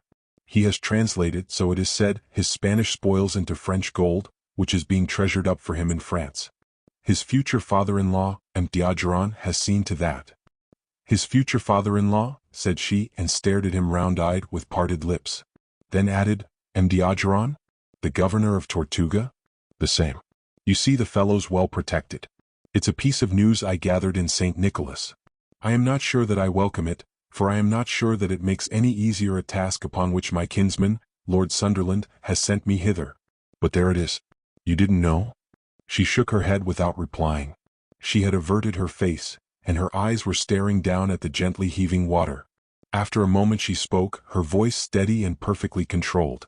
"But surely if this were true, there would have been an end to his piracy by now. If he loved a woman and was betrothed and was also rich as you say, surely he would have abandoned this desperate life and—" "Why, so I thought," his lordship interrupted, "until I had the explanation. D'Ogeron is avaricious for himself and for his child. And as for the girl, I'm told she's a wild piece, fit mate for such a man as Blood. Almost I marvel that he doesn't marry her and take her roving with him. It would be no new experience for her. And I marvel too at Blood's patience. He killed a man to win her." "He killed a man for her, do you say?" There was horror now in her voice. "Yes, a French buccaneer named Levasseur. He was the girl's lover and Blood's associate on a venture. Blood coveted the girl and killed Levasseur to win her. Bah, it's an unsavory tale, I own. But men live by different codes out in these parts." She had turned to face him. She was pale to the lips, and her hazel eyes were blazing as she cut into his apologies for Blood. They must indeed if his other associates allowed him to live after that. "Oh, the thing was done in fair fight, I am told." "Who told you?" "A man who sailed with them, a Frenchman named Cahusac, whom I found in a waterside tavern in St. Nicholas. He was Levasseur's lieutenant, and he was present on the island where the thing happened, and when Levasseur was killed. And the girl? Did he say the girl was present too? Yes. She was a witness of the encounter. Blood carried her off when he had disposed of his brother buccaneer. And the dead man's followers allowed it? He caught the note of incredulity in her voice, but missed the note of relief with which it was blent. Oh, I don't believe the tale. I won't believe it. I honor you for that, Miss Bishop. It strained my own belief that men should be so callous, until this Cahusac afforded me the explanation. What? She checked her unbelief, an unbelief that had uplifted her from an inexplicable dismay. Clutching the rail, she swung round to face his lordship with that question. Later he was to remember and perceive in her present behavior a certain oddness which went disregarded now. Blood purchased their consent and his right to carry the girl off. He paid them in pearls that were worth more than 20,000 pieces of eight. His lordship laughed again with a touch of contempt. A handsome price. Faith, they're scoundrels all, just thieving venal curs. And faith, it's a pretty tale this for a lady's ear. She looked away from him again and found that her sight was blurred. After a moment, in a voice less steady than before, she asked him, "Why should this Frenchman have told you such a tale? Did he hate this Captain Blood?" "I did not gather that," said his lordship slowly. "He related it, oh, just as a commonplace, an instance of buccaneering ways." "A commonplace," said she. "My God, a commonplace. I dare say that we are all savages under the cloak that civilization fashions for us," said his lordship. "But this Blood, now, was a man of considerable parts, from what else this Cahusac told me. He was a bachelor of medicine. That is true to my own knowledge. And he has seen much foreign service on sea and land. Cahusac said, though this I hardly credit, that he had fought under de Ruyter." "That also is true," said she. She sighed heavily. "Your Cahusac seems to have been accurate enough. Alas! You are sorry, then?" She looked at him. She was very pale, he noticed, as we are sorry to hear of the death of one we have esteemed. Once I held him in regard for an unfortunate but worthy gentleman. Now, she checked and smiled a little crooked smile. Such a man is best forgotten. And upon that she passed at once to speak of other things. The friendship, which it was her great gift to command in all she met, grew steadily between those two in the little time remaining, until the event befell that marred what was promising to be the pleasantest stage of his lordship's voyage. The marplot was the mad-dog Spanish admiral, whom they encountered on the second day out, when halfway across the Gulf of Gonâves. The captain of the Royal Mary was not disposed to be intimidated even when Don Miguel opened fire on him. Observing the Spaniard's plentiful seaboard towering high above the water and offering him so splendid a mark, the Englishman was moved to scorn. If this Don who flew the banner of Castile wanted a fight, the Royal Mary was just the ship to oblige him. It may be that he was justified of his gallant confidence, and that he would that day have put an end to the wild career of Don Miguel de Espinosa, but that a lucky shot from the Milagrosa got among some powder stored in his forecastle, and blew up half his ship almost before the fight had started. How the powder came there will never now be known, and the gallant captain himself did not survive to inquire into it. Before the men of the Royal Mary had recovered from their consternation, their captain killed and a third of their number destroyed with him, the ship yawing and rocking helplessly in a crippled state, the Spaniards boarded her. In the captain's cabin under the poop, to which Miss Bishop had been conducted for safety, Lord Julian was seeking to comfort and encourage her, with assurances that all would yet be well, at the very moment when Don Miguel was stepping aboard. Lord Julian himself was none so steady, and his face was undoubtedly pale. Not that he was by any means a coward. But this cooped-up fighting on an unknown element in a thing of wood that might at any moment founder under his feet into the depths of ocean was disturbing to one who could be brave enough ashore. Fortunately, Miss Bishop did not appear to be in desperate need of the poor comfort he was encased to offer. Certainly she, too, was pale, and her hazel eyes may have looked a little larger than usual. But she had herself well in hand. Half sitting, half leaning on the captain's table, she preserved her courage sufficiently to seek to calm the octoroon waiting woman who was groveling at her feet in a state of terror. And then the cabin door flew open, and Don Miguel himself, tall, sunburned, and aquiline of face, strode in. Lord Julian span round to face him and clapped a hand to his sword. The Spaniard was brisk and to the point.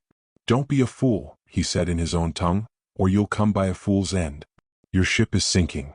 There were 3 or 4 men in morions behind Don Miguel, and Lord Julian realized the position. He released his hilt, and a couple of feet or so of steel slid softly back into the scabbard.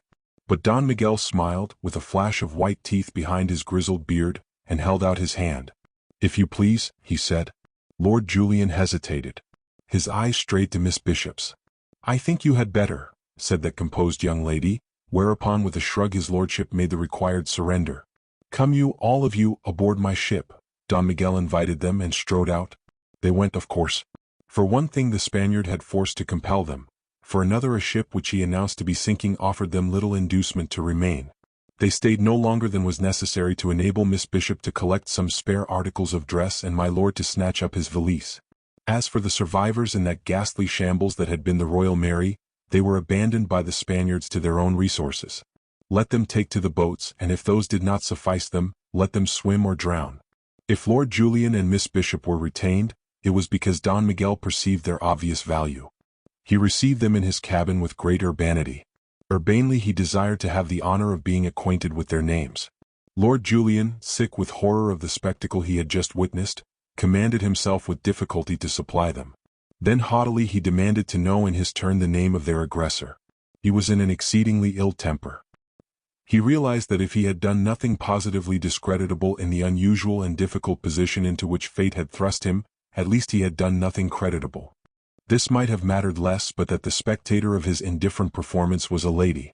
He was determined if possible to do better now. "I am Don Miguel de Espinosa," he was answered. "Admiral of the navies of the Catholic King." Lord Julian gasped. If Spain made such a hubbub about the depredations of a renegade adventurer like Captain Blood, what could not England answer now? "Will you tell me then why you behave like a damned pirate?" he asked.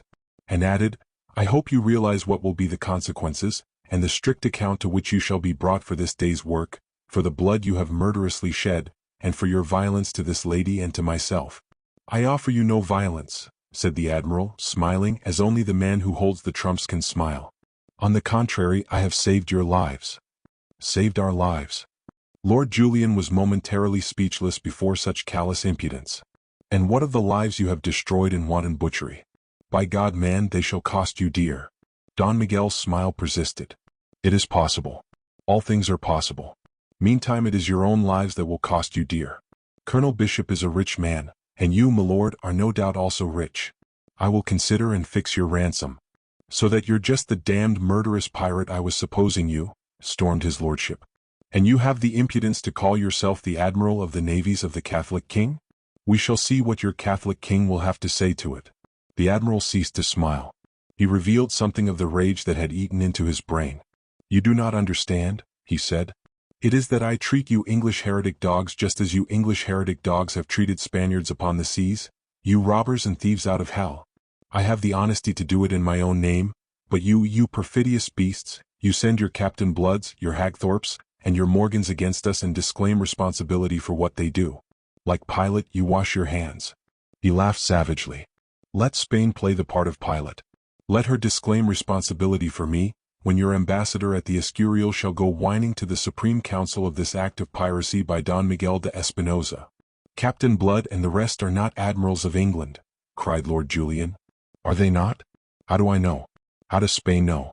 Are you not liars all, you English heretics?" "Sir."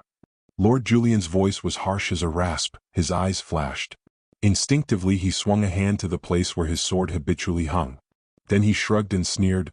"Of course," said he, "it sorts with all I have heard of Spanish honor and all that I have seen of yours that you should insult a man who is unarmed and your prisoner." The Admiral's face flamed scarlet. He half raised his hand to strike. And then, restrained perhaps by the very words that had cloaked the retorting insult, he turned on his heel abruptly and went out without answering.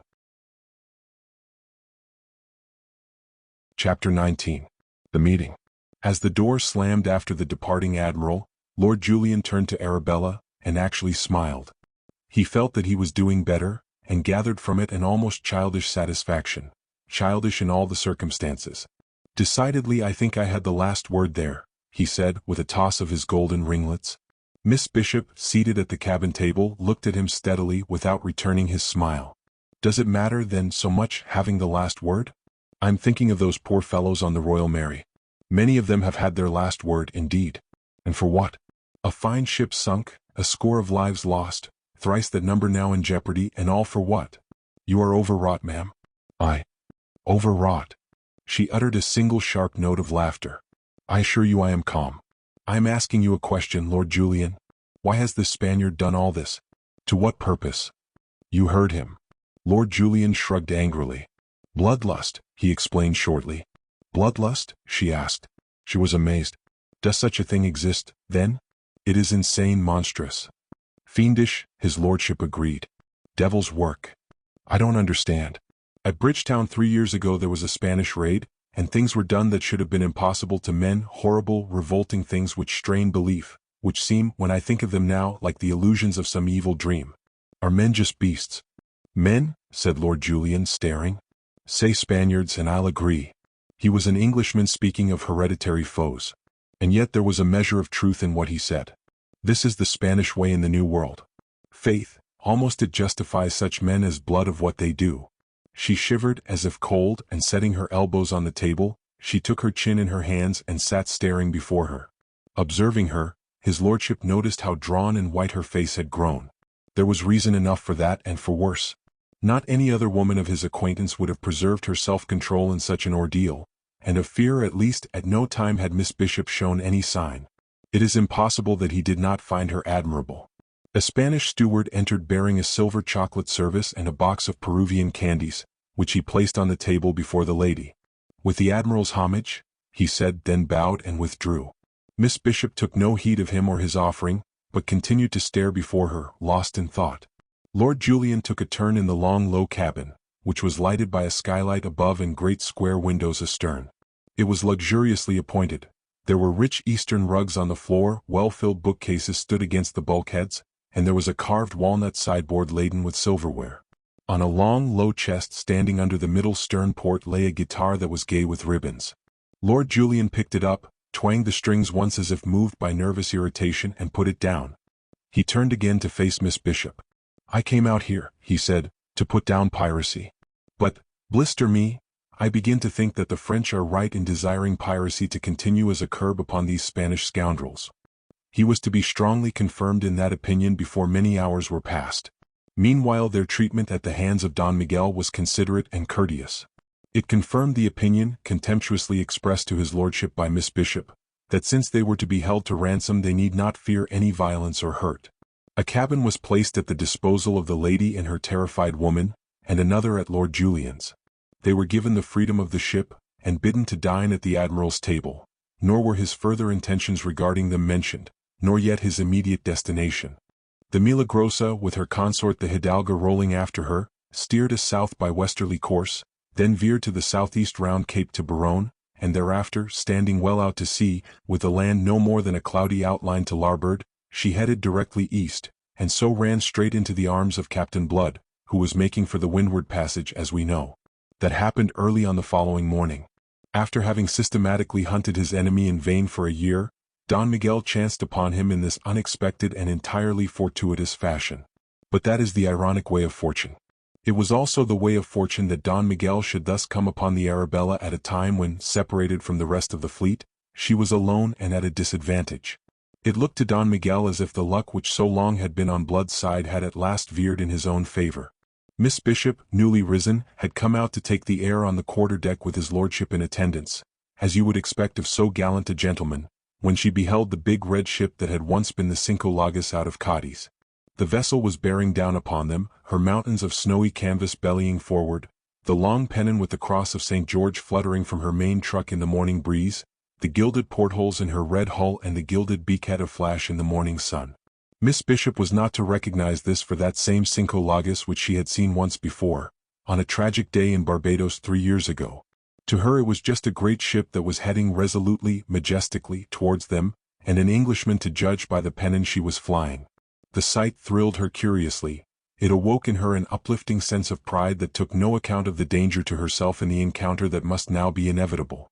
Beside her on the poop, whither they had climbed to obtain a better view, and equally arrested and at gaze, stood Lord Julian. But he shared none of her exultation. He had been in his first sea fight yesterday, and he felt that the experience would suffice him for a very considerable time. This, I insist, is no reflection upon his courage. Look, said Miss Bishop, pointing, and to his infinite amazement he observed that her eyes were sparkling. Did she realize, he wondered, what was afoot? Her next sentence resolved his doubt.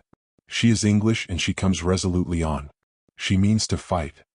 God help her then, said his lordship gloomily. Her captain must be mad. What can he hope to do against two such heavy hulks as these? If they could so easily blow the Royal Mary out of the water, what will they do to this vessel? Look at that devil Don Miguel. He's utterly disgusting in his glee. From the quarterdeck, where he moved amid the frenzy of preparation, the admiral had turned to flash a backward glance at his prisoners. His eyes were alight, his face transfigured. He flung out an arm to point to the advancing ship, and bawled something in Spanish that was lost to them in the noise of the laboring crew. They advanced to the poop rail and watched the bustle. Telescope in hand on the quarterdeck, Don Miguel was issuing his orders. Already the gunners were kindling their matches, sailors were aloft taking in sail, others were spreading a stout rope net above the waist as a protection against falling spars. And meanwhile Don Miguel had been signaling to his consort, in response to which the Hidalga had drawn steadily forward until she was now a beam of the Milagrosa, half cable's length to starboard, and from the height of the tall poop my lord and Miss Bishop could see her own bustle of preparation. And they could discern signs of it now aboard the advancing English ship as well. She was furling tops and mainsail, stripping in fact to mizzen and sprit for the coming action. Thus, almost silently without challenge or exchange of signals, had action been mutually determined. Of necessity now, under diminished sail, the advance of the Arabella was slower, but it was none the less steady. She was already within saker shot, and they could make out the figures stirring on her forecastle and the brass guns gleaming on her prow. The gunners of the Milagrosa raised their linstocks and blew upon their smoldering matches, looking up impatiently at the admiral. But the admiral solemnly shook his head. "Patience," he exhorted them. "Save your fire until we have him. He is coming straight to his doom, straight to the yardarm and the rope that have been so long waiting for him." "Stab me," said his lordship. "This Englishman may be gallant enough to accept battle against such odds. But there are times when discretion is a better quality than gallantry in a commander." "Gallantry will often win through even against overwhelming strength," said Miss Bishop. He looked at her and noted in her bearing only excitement. Of fear he could still discern no trace. His lordship was past amazement. She was not by any means the kind of woman to which life had accustomed him. "Presently," he said, "you will suffer me to place you under cover." "I can see best from here," she answered him, and added quietly, "I am praying for this Englishman. He must be very brave." Under his breath Lord Julian damned the fellow's bravery. The Arabella was advancing now along a course which, if continued, must carry her straight between the two Spanish ships. My lord pointed it out. "He's crazy surely," he cried. "He's driving straight into a death trap. He'll be crushed to splinters between the two. No wonder that black-faced Don is holding his fire. In his place I should do the same." But even at that moment the admiral raised his hand. In the waist, below him, a trumpet blared, and immediately the gunner on the prow touched off his guns. As the thunder of them rolled out, his lordship saw ahead beyond the English ship and to larboard of her two heavy splashes. Almost at once two successive spurts of flame leapt from the brass cannon on the Arabella's beakhead, and scarcely had the watchers on the poop seen the shower of spray, where one of the shots struck the water near them, then with a rending crash and a shiver that shook the Milagrosa from stem to stern, the other came to lodge in her forecastle. To avenge that blow, the Hidalga blazed at the Englishman with both her forward guns. But even at that short range, between 200 and 300 yards, neither shot took effect. At 100 yards the Arabella's forward guns, which had meanwhile been reloaded, fired again at the Milagrosa, and this time smashed her bowsprit into splinters, so that for a moment she yawed wildly to port. Don Miguel swore profanely, and then as the helm was put over to swing her back to her course, his own prow replied. But the aim was too high, and whilst one of the shots tore through the Arabella's shrouds and scarred her mainmast, the other again went wide. And when the smoke of that discharge had lifted, the English ship was found almost between the Spaniards, her bows in line with theirs and coming steadily on into what his lordship deemed a death trap. Lord Julian held his breath, and Miss Bishop gasped, clutching the rail before her. She had a glimpse of the wickedly grinning face of Don Miguel, and the grinning faces of the men at the guns in the waist. At last the Arabella was right between the Spanish ships prow to poop and poop to prow. Don Miguel spoke to the trumpeter, who had mounted the quarterdeck and stood now at the admiral's elbow. The man raised the silver bugle that was to give the signal for the broadsides of both ships. But even as he placed it to his lips, The admiral seized his arm to arrest him. Only then had he perceived what was so obvious, or should have been to an experienced sea fighter. He had delayed too long and Captain Blood had outmaneuvered him. In attempting to fire now upon the Englishman, the Milagrosa and her consort would also be firing into each other. Too late he ordered his helmsman to put the tiller hard over and swing the ship to larboard, as a preliminary to maneuvering for a less impossible position of attack. At that very moment the Arabella seemed to explode as she swept by. 18 guns from each of her flanks emptied themselves at that point-blank range into the hulls of the two Spanish vessels. Half stunned by that reverberating thunder, and thrown off her balance by the sudden lurch of the ship under her feet, Miss Bishop hurtled violently against Lord Julian, who kept his feet only by clutching the rail on which he had been leaning. Billowing clouds of smoke to starboard blotted out everything, and its acrid odor, taking them presently in the throat, set them gasping and coughing. From the grim confusion and turmoil in the waist below arose a clamor of fierce Spanish blasphemies and the screams of maimed men. The Milagrosa staggered slowly ahead, a gaping rent in her bulwarks. Her foremast was shattered, fragments of the yards hanging in the netting spread below. Her beakhead was in splinters, and a shot had smashed through into the great cabin, reducing it to wreckage. Don Miguel was bawling orders wildly, and peering ever and anon through the curtain of smoke that was drifting slowly astern, in his anxiety to ascertain how it might have fared with the Hidalga. Suddenly, and ghostly at first through that lifting haze, loomed the outline of a ship. Gradually the lines of her red hull became more and more sharply defined as she swept nearer with poles all bare save for the spread of canvas on her sprit. Instead of holding to her course as Don Miguel had expected she would, the Arabella had gone about under cover of the smoke, and sailing now in the same direction as the Milagrosa, was converging sharply upon her across the wind, so sharply that almost before the frenzied Don Miguel had realized the situation, his vessel staggered under the rending impact with which the other came hurtling alongside. There was a rattle and clank of metal as a dozen grapnels fell, and tore and caught in the timbers of the Milagrosa, and the Spaniard was firmly gripped in the tentacles of the English ship. Beyond her and now well astern the veil of smoke was rent at last and the Hidalga was revealed in desperate case. She was bilging fast, with an ominous list to larboard, and it could be no more than a question of moments before she settled down. The attention of her hands was being entirely given to a desperate endeavor to launch the boats in time. Of this Don Miguel's anguished eyes had no more than a fleeting but comprehensive glimpse before his own decks were invaded by a wild yelling swarm of boarders from the grappling ship. Never was confidence so quickly changed into despair, never was hunter more swiftly converted into helpless prey. For helpless the Spaniards were. The swiftly executed boarding maneuver had caught them almost unawares in the moment of confusion following the punishing broadside they had sustained at such short range. For a moment there was a valiant effort by some of Don Miguel's officers to rally the men for a stand against these invaders. But the Spaniards, never at their best in close-quarter fighting, were here demoralized by knowledge of the enemies with whom they had to deal. Their hastily formed ranks were smashed before they could be steadied, driven across the waist to the break of the poop on the one side, and up to the forecastle bulkheads on the other. The fighting resolved itself into a series of skirmishes between groups.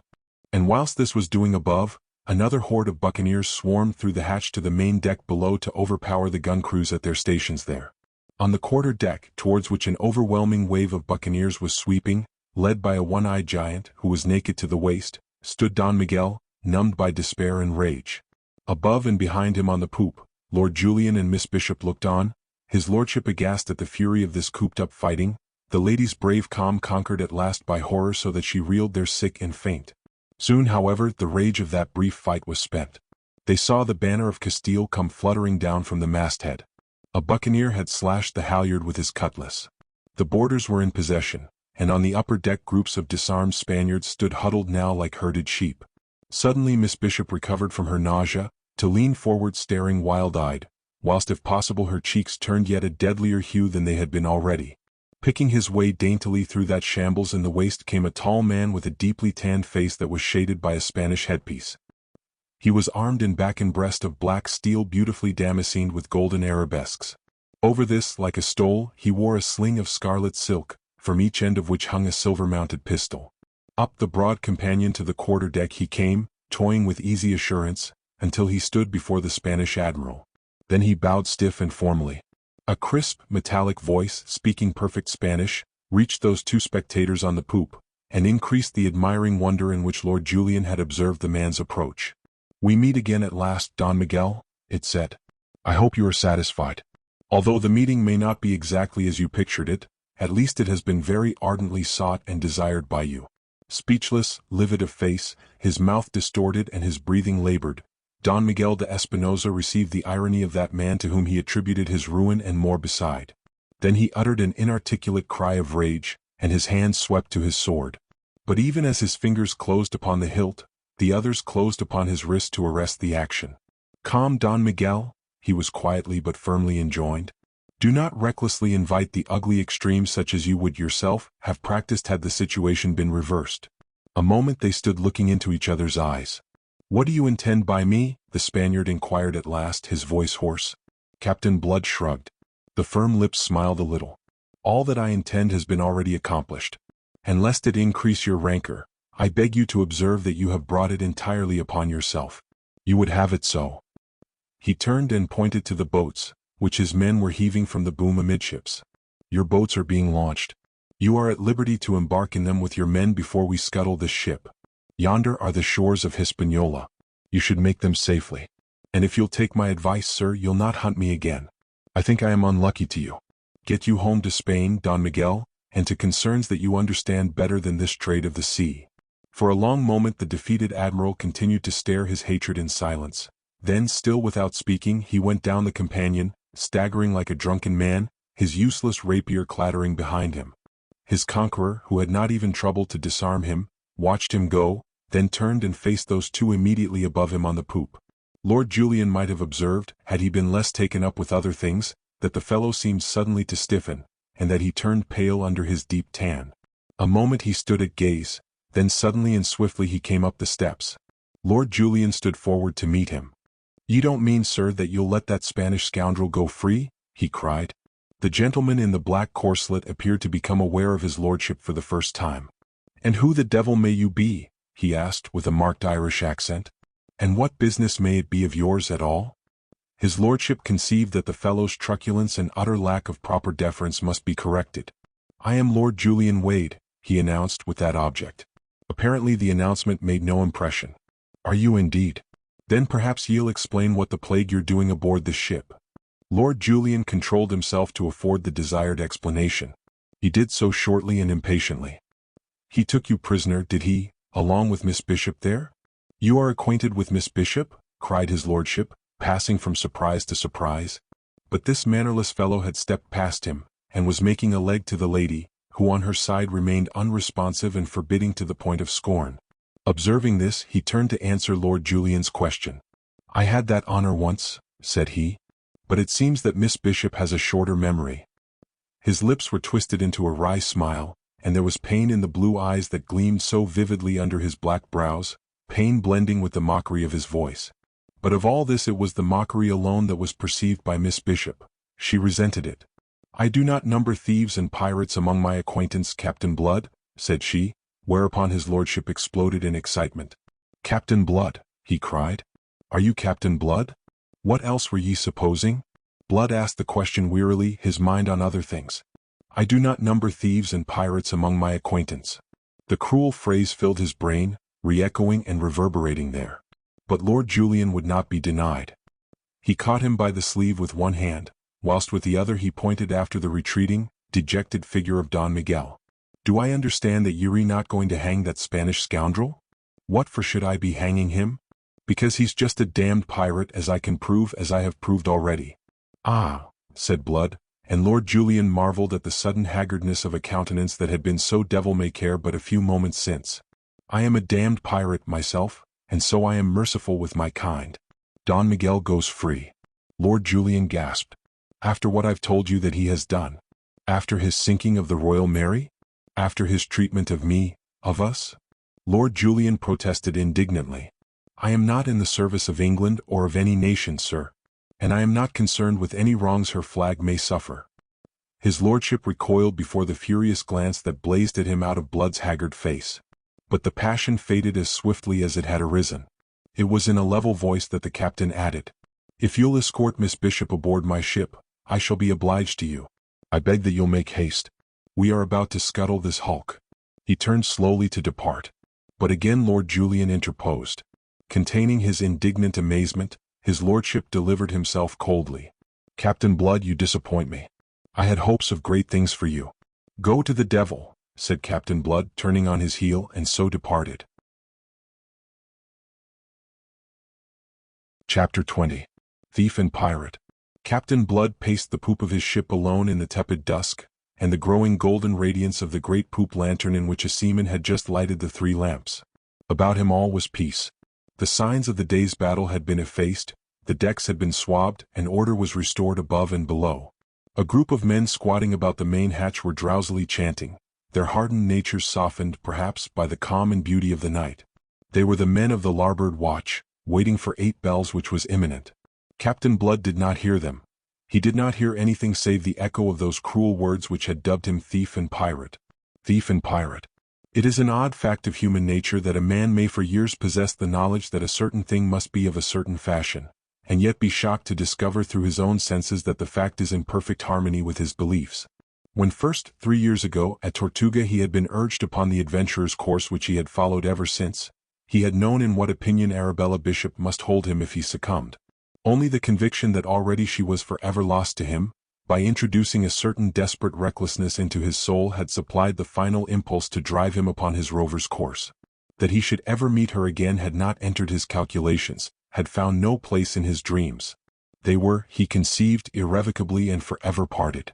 Yet, in spite of this, in spite even of the persuasion that to her this reflection that was his torment could bring no regrets, he had kept the thought of her ever before him in all those wild years of filibustering. He had used it as a curb not only upon himself, but also upon those who followed him. Never had buccaneers been so rigidly held in hand, never had they been so firmly restrained, never so debarred from the excesses of rapine and lust that were usual in their kind as those who sailed with Captain Blood. It was, you will remember, stipulated in their articles that in these as in other matters they must submit to the commands of their leader. And because of the singular good fortune which had attended his leadership, he had been able to impose that stern condition of a discipline unknown before among buccaneers. How would not these men laugh at him now if he were to tell them that this he had done out of respect for a slip of a girl of whom he had fallen romantically enamored? How would not that laughter swell if he added that this girl had that day informed him that she did not number thieves and pirates among her acquaintance? Thief and pirate. How the words clung, how they stung and burnt his brain. It did not occur to him, being no psychologist, nor learned in the tortuous workings of the feminine mind, that the fact that she should bestow upon him those epithets in the very moment and circumstance of their meeting was in itself curious. He did not perceive the problem thus presented, therefore he could not probe it. Else he might have concluded that if in a moment in which by delivering her from captivity he deserved her gratitude, yet she expressed herself in bitterness, it must be because that bitterness was anterior to the gratitude and deep-seated. She had been moved to it by hearing of the course he had taken. What? It was what he did not ask himself, or some ray of light might have come to brighten his dark, his utterly evil despondency. Surely she would never have been so moved had she not cared, had she not felt that in what he did there was a personal wrong to herself. Surely, he might have reasoned, nothing short of this could have moved her to such a degree of bitterness and scorn as that which she had displayed. That is how you will reason. Not so, however, reasoned Captain Blood. Indeed, that night he reasoned not at all. His soul was given up to conflict between the almost sacred love he had borne her in all these years and the evil passion which she had now awakened in him. Extremes touch, and in touching may for a space become confused, indistinguishable. And the extremes of love and hate were tonight so confused in the soul of Captain Blood that in their fusion they made up a monstrous passion. Thief and pirate. That was what she deemed him, without qualification, oblivious of the deep wrongs he had suffered, the desperate case in which he found himself after his escape from Barbados, and all the rest that had gone to make him what he was. That he should have conducted his filibustering with hands as clean as were possible to a man engaged in such undertakings had also not occurred to her as a charitable thought with which to mitigate her judgment of a man she had once esteemed. She had no charity for him, no mercy. She had summed him up, convicted him and sentenced him in that one phrase. He was thief and pirate in her eyes, nothing more, nothing less. What then was she? What are those who have no charity? Yes, the stars. Well, as she had shaped him hitherto, so let her shape him now. Thief and pirate she had branded him. She should be justified. Thief and pirate should he prove henceforth, no more nor less, as bowelless, as remorseless as all those others who had deserved those names. He would cast out the maudlin ideals by which he had sought to steer a course, put an end to this idiotic struggle to make the best of two worlds. She had shown him clearly to which world he belonged. Let him now justify her. She was aboard his ship, in his power, and he desired her. He laughed softly, jeeringly, as he leaned on the taffrail, looking down at the phosphorescent gleam in the ship's wake, and his own laughter startled him by its evil note. He checked suddenly and shivered. A sob broke from him to end that ribald burst of mirth. He took his face in his hands and found a chill moisture on his brow. Meanwhile, Lord Julian, who knew the feminine part of humanity rather better than Captain Blood, was engaged in solving the curious problem that had so completely escaped the buccaneer. He was spurred to it, I suspect, by certain vague stirrings of jealousy. Miss Bishop's conduct in the perils through which they had come had brought him at last to perceive that a woman may lack the simpering graces of cultured femininity and yet because of that lack be the more admirable. He wondered what precisely might have been her earlier relations with Captain Blood, and was conscious of a certain uneasiness which urged him now to probe the matter. His lordship's pale, dreamy eyes had, as I have said, a habit of observing things, and his wits were tolerably acute. He was blaming himself now for not having observed certain things before, or at least for not having studied them more closely, and he was busily connecting them with more recent observations made that very day. He had observed, for instance, that Blood's ship was named the Arabella, and he knew that Arabella was Miss Bishop's name. And he had observed all the odd particulars of the meeting of Captain Blood and Miss Bishop, and the curious change that meeting had wrought in each. The lady had been monstrously uncivil to the captain. It was a very foolish attitude for a lady in her circumstances to adopt towards a man in Blood's, and his lordship could not imagine Miss Bishop as normally foolish. Yet, in spite of her rudeness, in spite of the fact that she was the niece of a man whom Blood must regard as his enemy, Miss Bishop and his lordship had been shown the utmost consideration aboard the captain's ship. A cabin had been placed at the disposal of each, to which their scanty remaining belongings and Miss Bishop's woman had been duly transferred. They were given the freedom of the great cabin, and they had sat down to table with Pitt, the master, and Wolverstone, who was Blood's lieutenant, both of whom had shown them the utmost courtesy. Also there was the fact that Blood himself had kept almost studiously from intruding upon them. His lordship's mind went swiftly but carefully down these avenues of thought, observing and connecting. Having exhausted them, he decided to seek additional information from Miss Bishop. For this he must wait until Pitt and Wolverstone should have withdrawn. He was hardly made to wait so long, for as Pitt rose from table to follow Wolverstone, who had already departed, Miss Bishop detained him with a question. "Mr. Pitt," she asked, "were you not one of those who escaped from Barbados with Captain Blood?" I too was one of your uncle's slaves." "And you have been with Captain Blood ever since?" "His shipmaster always, ma'am." She nodded.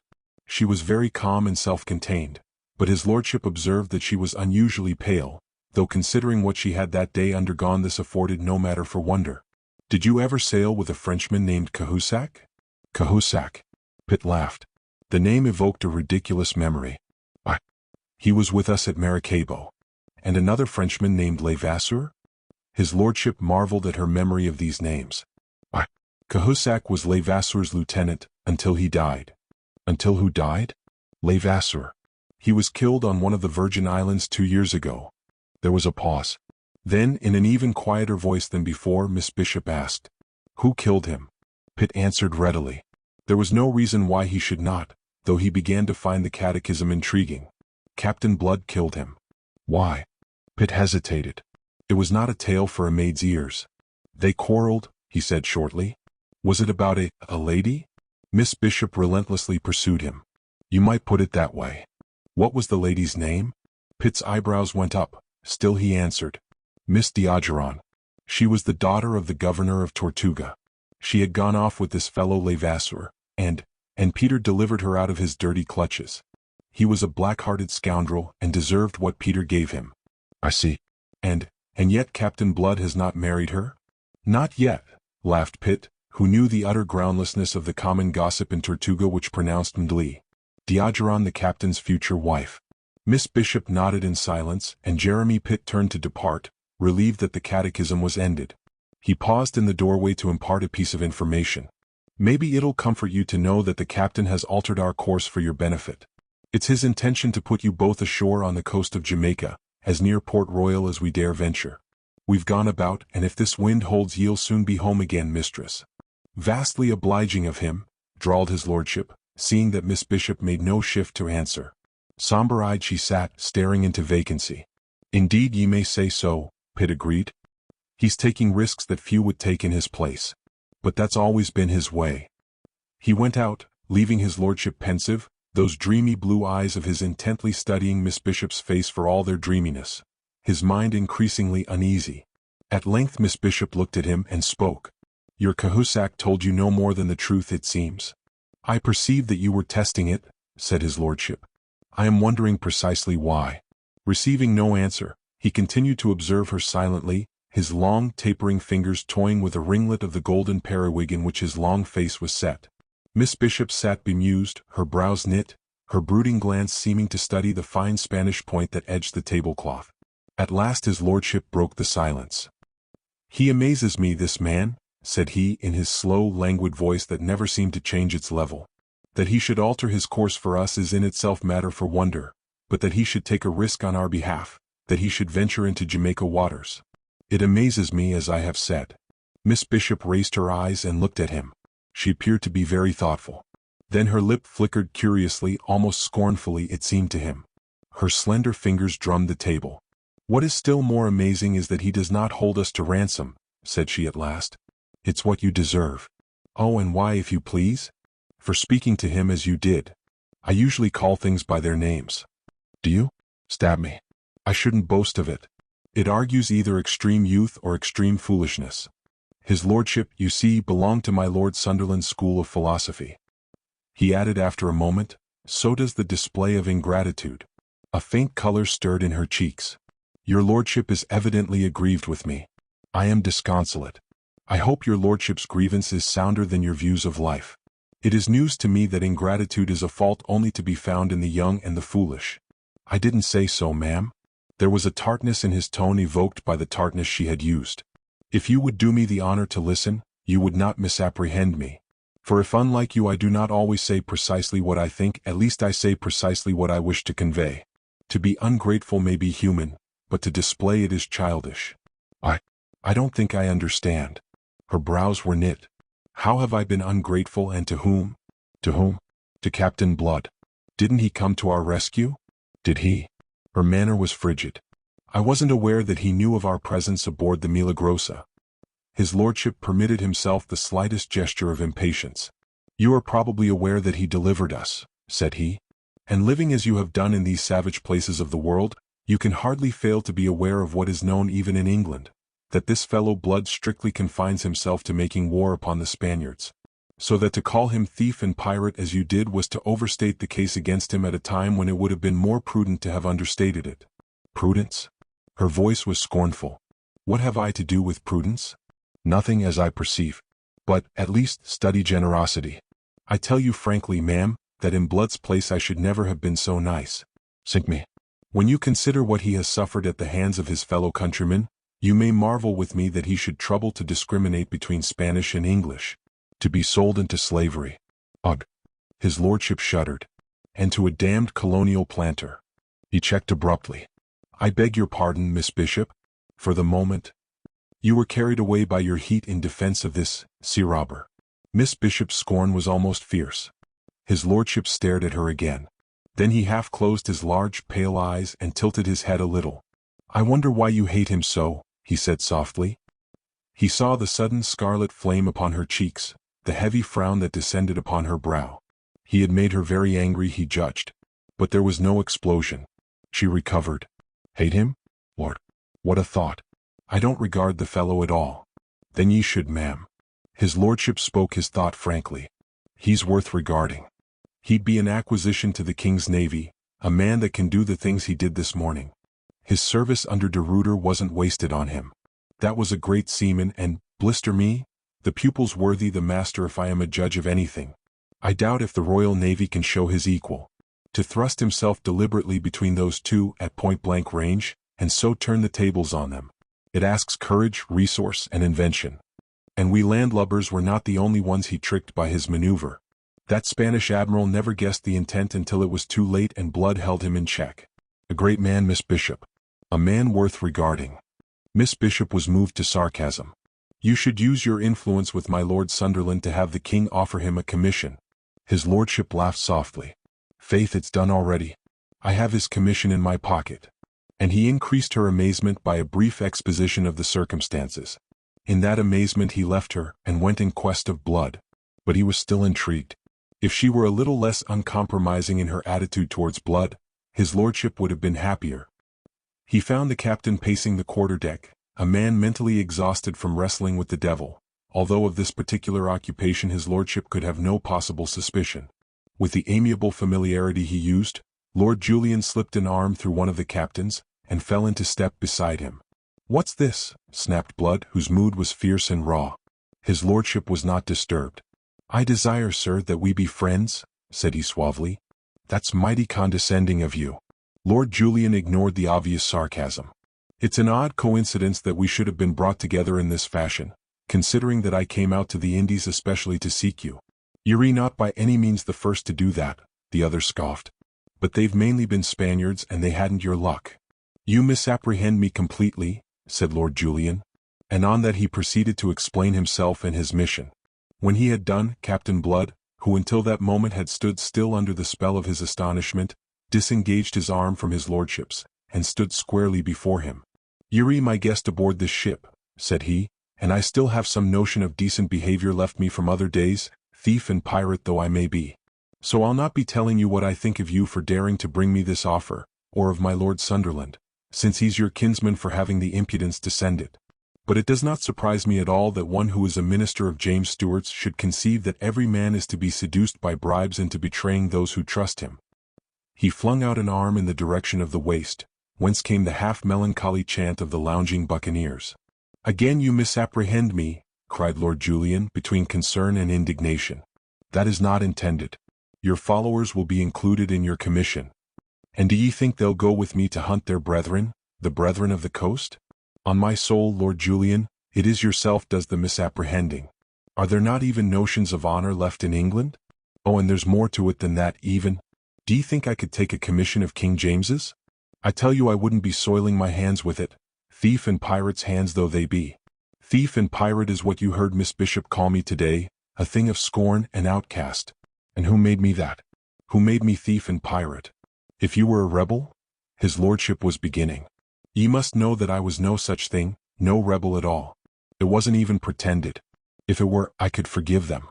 But not even that cloak could they cast upon their foulness. Oh no, there was no mistake. I was convicted for what I did, neither more nor less.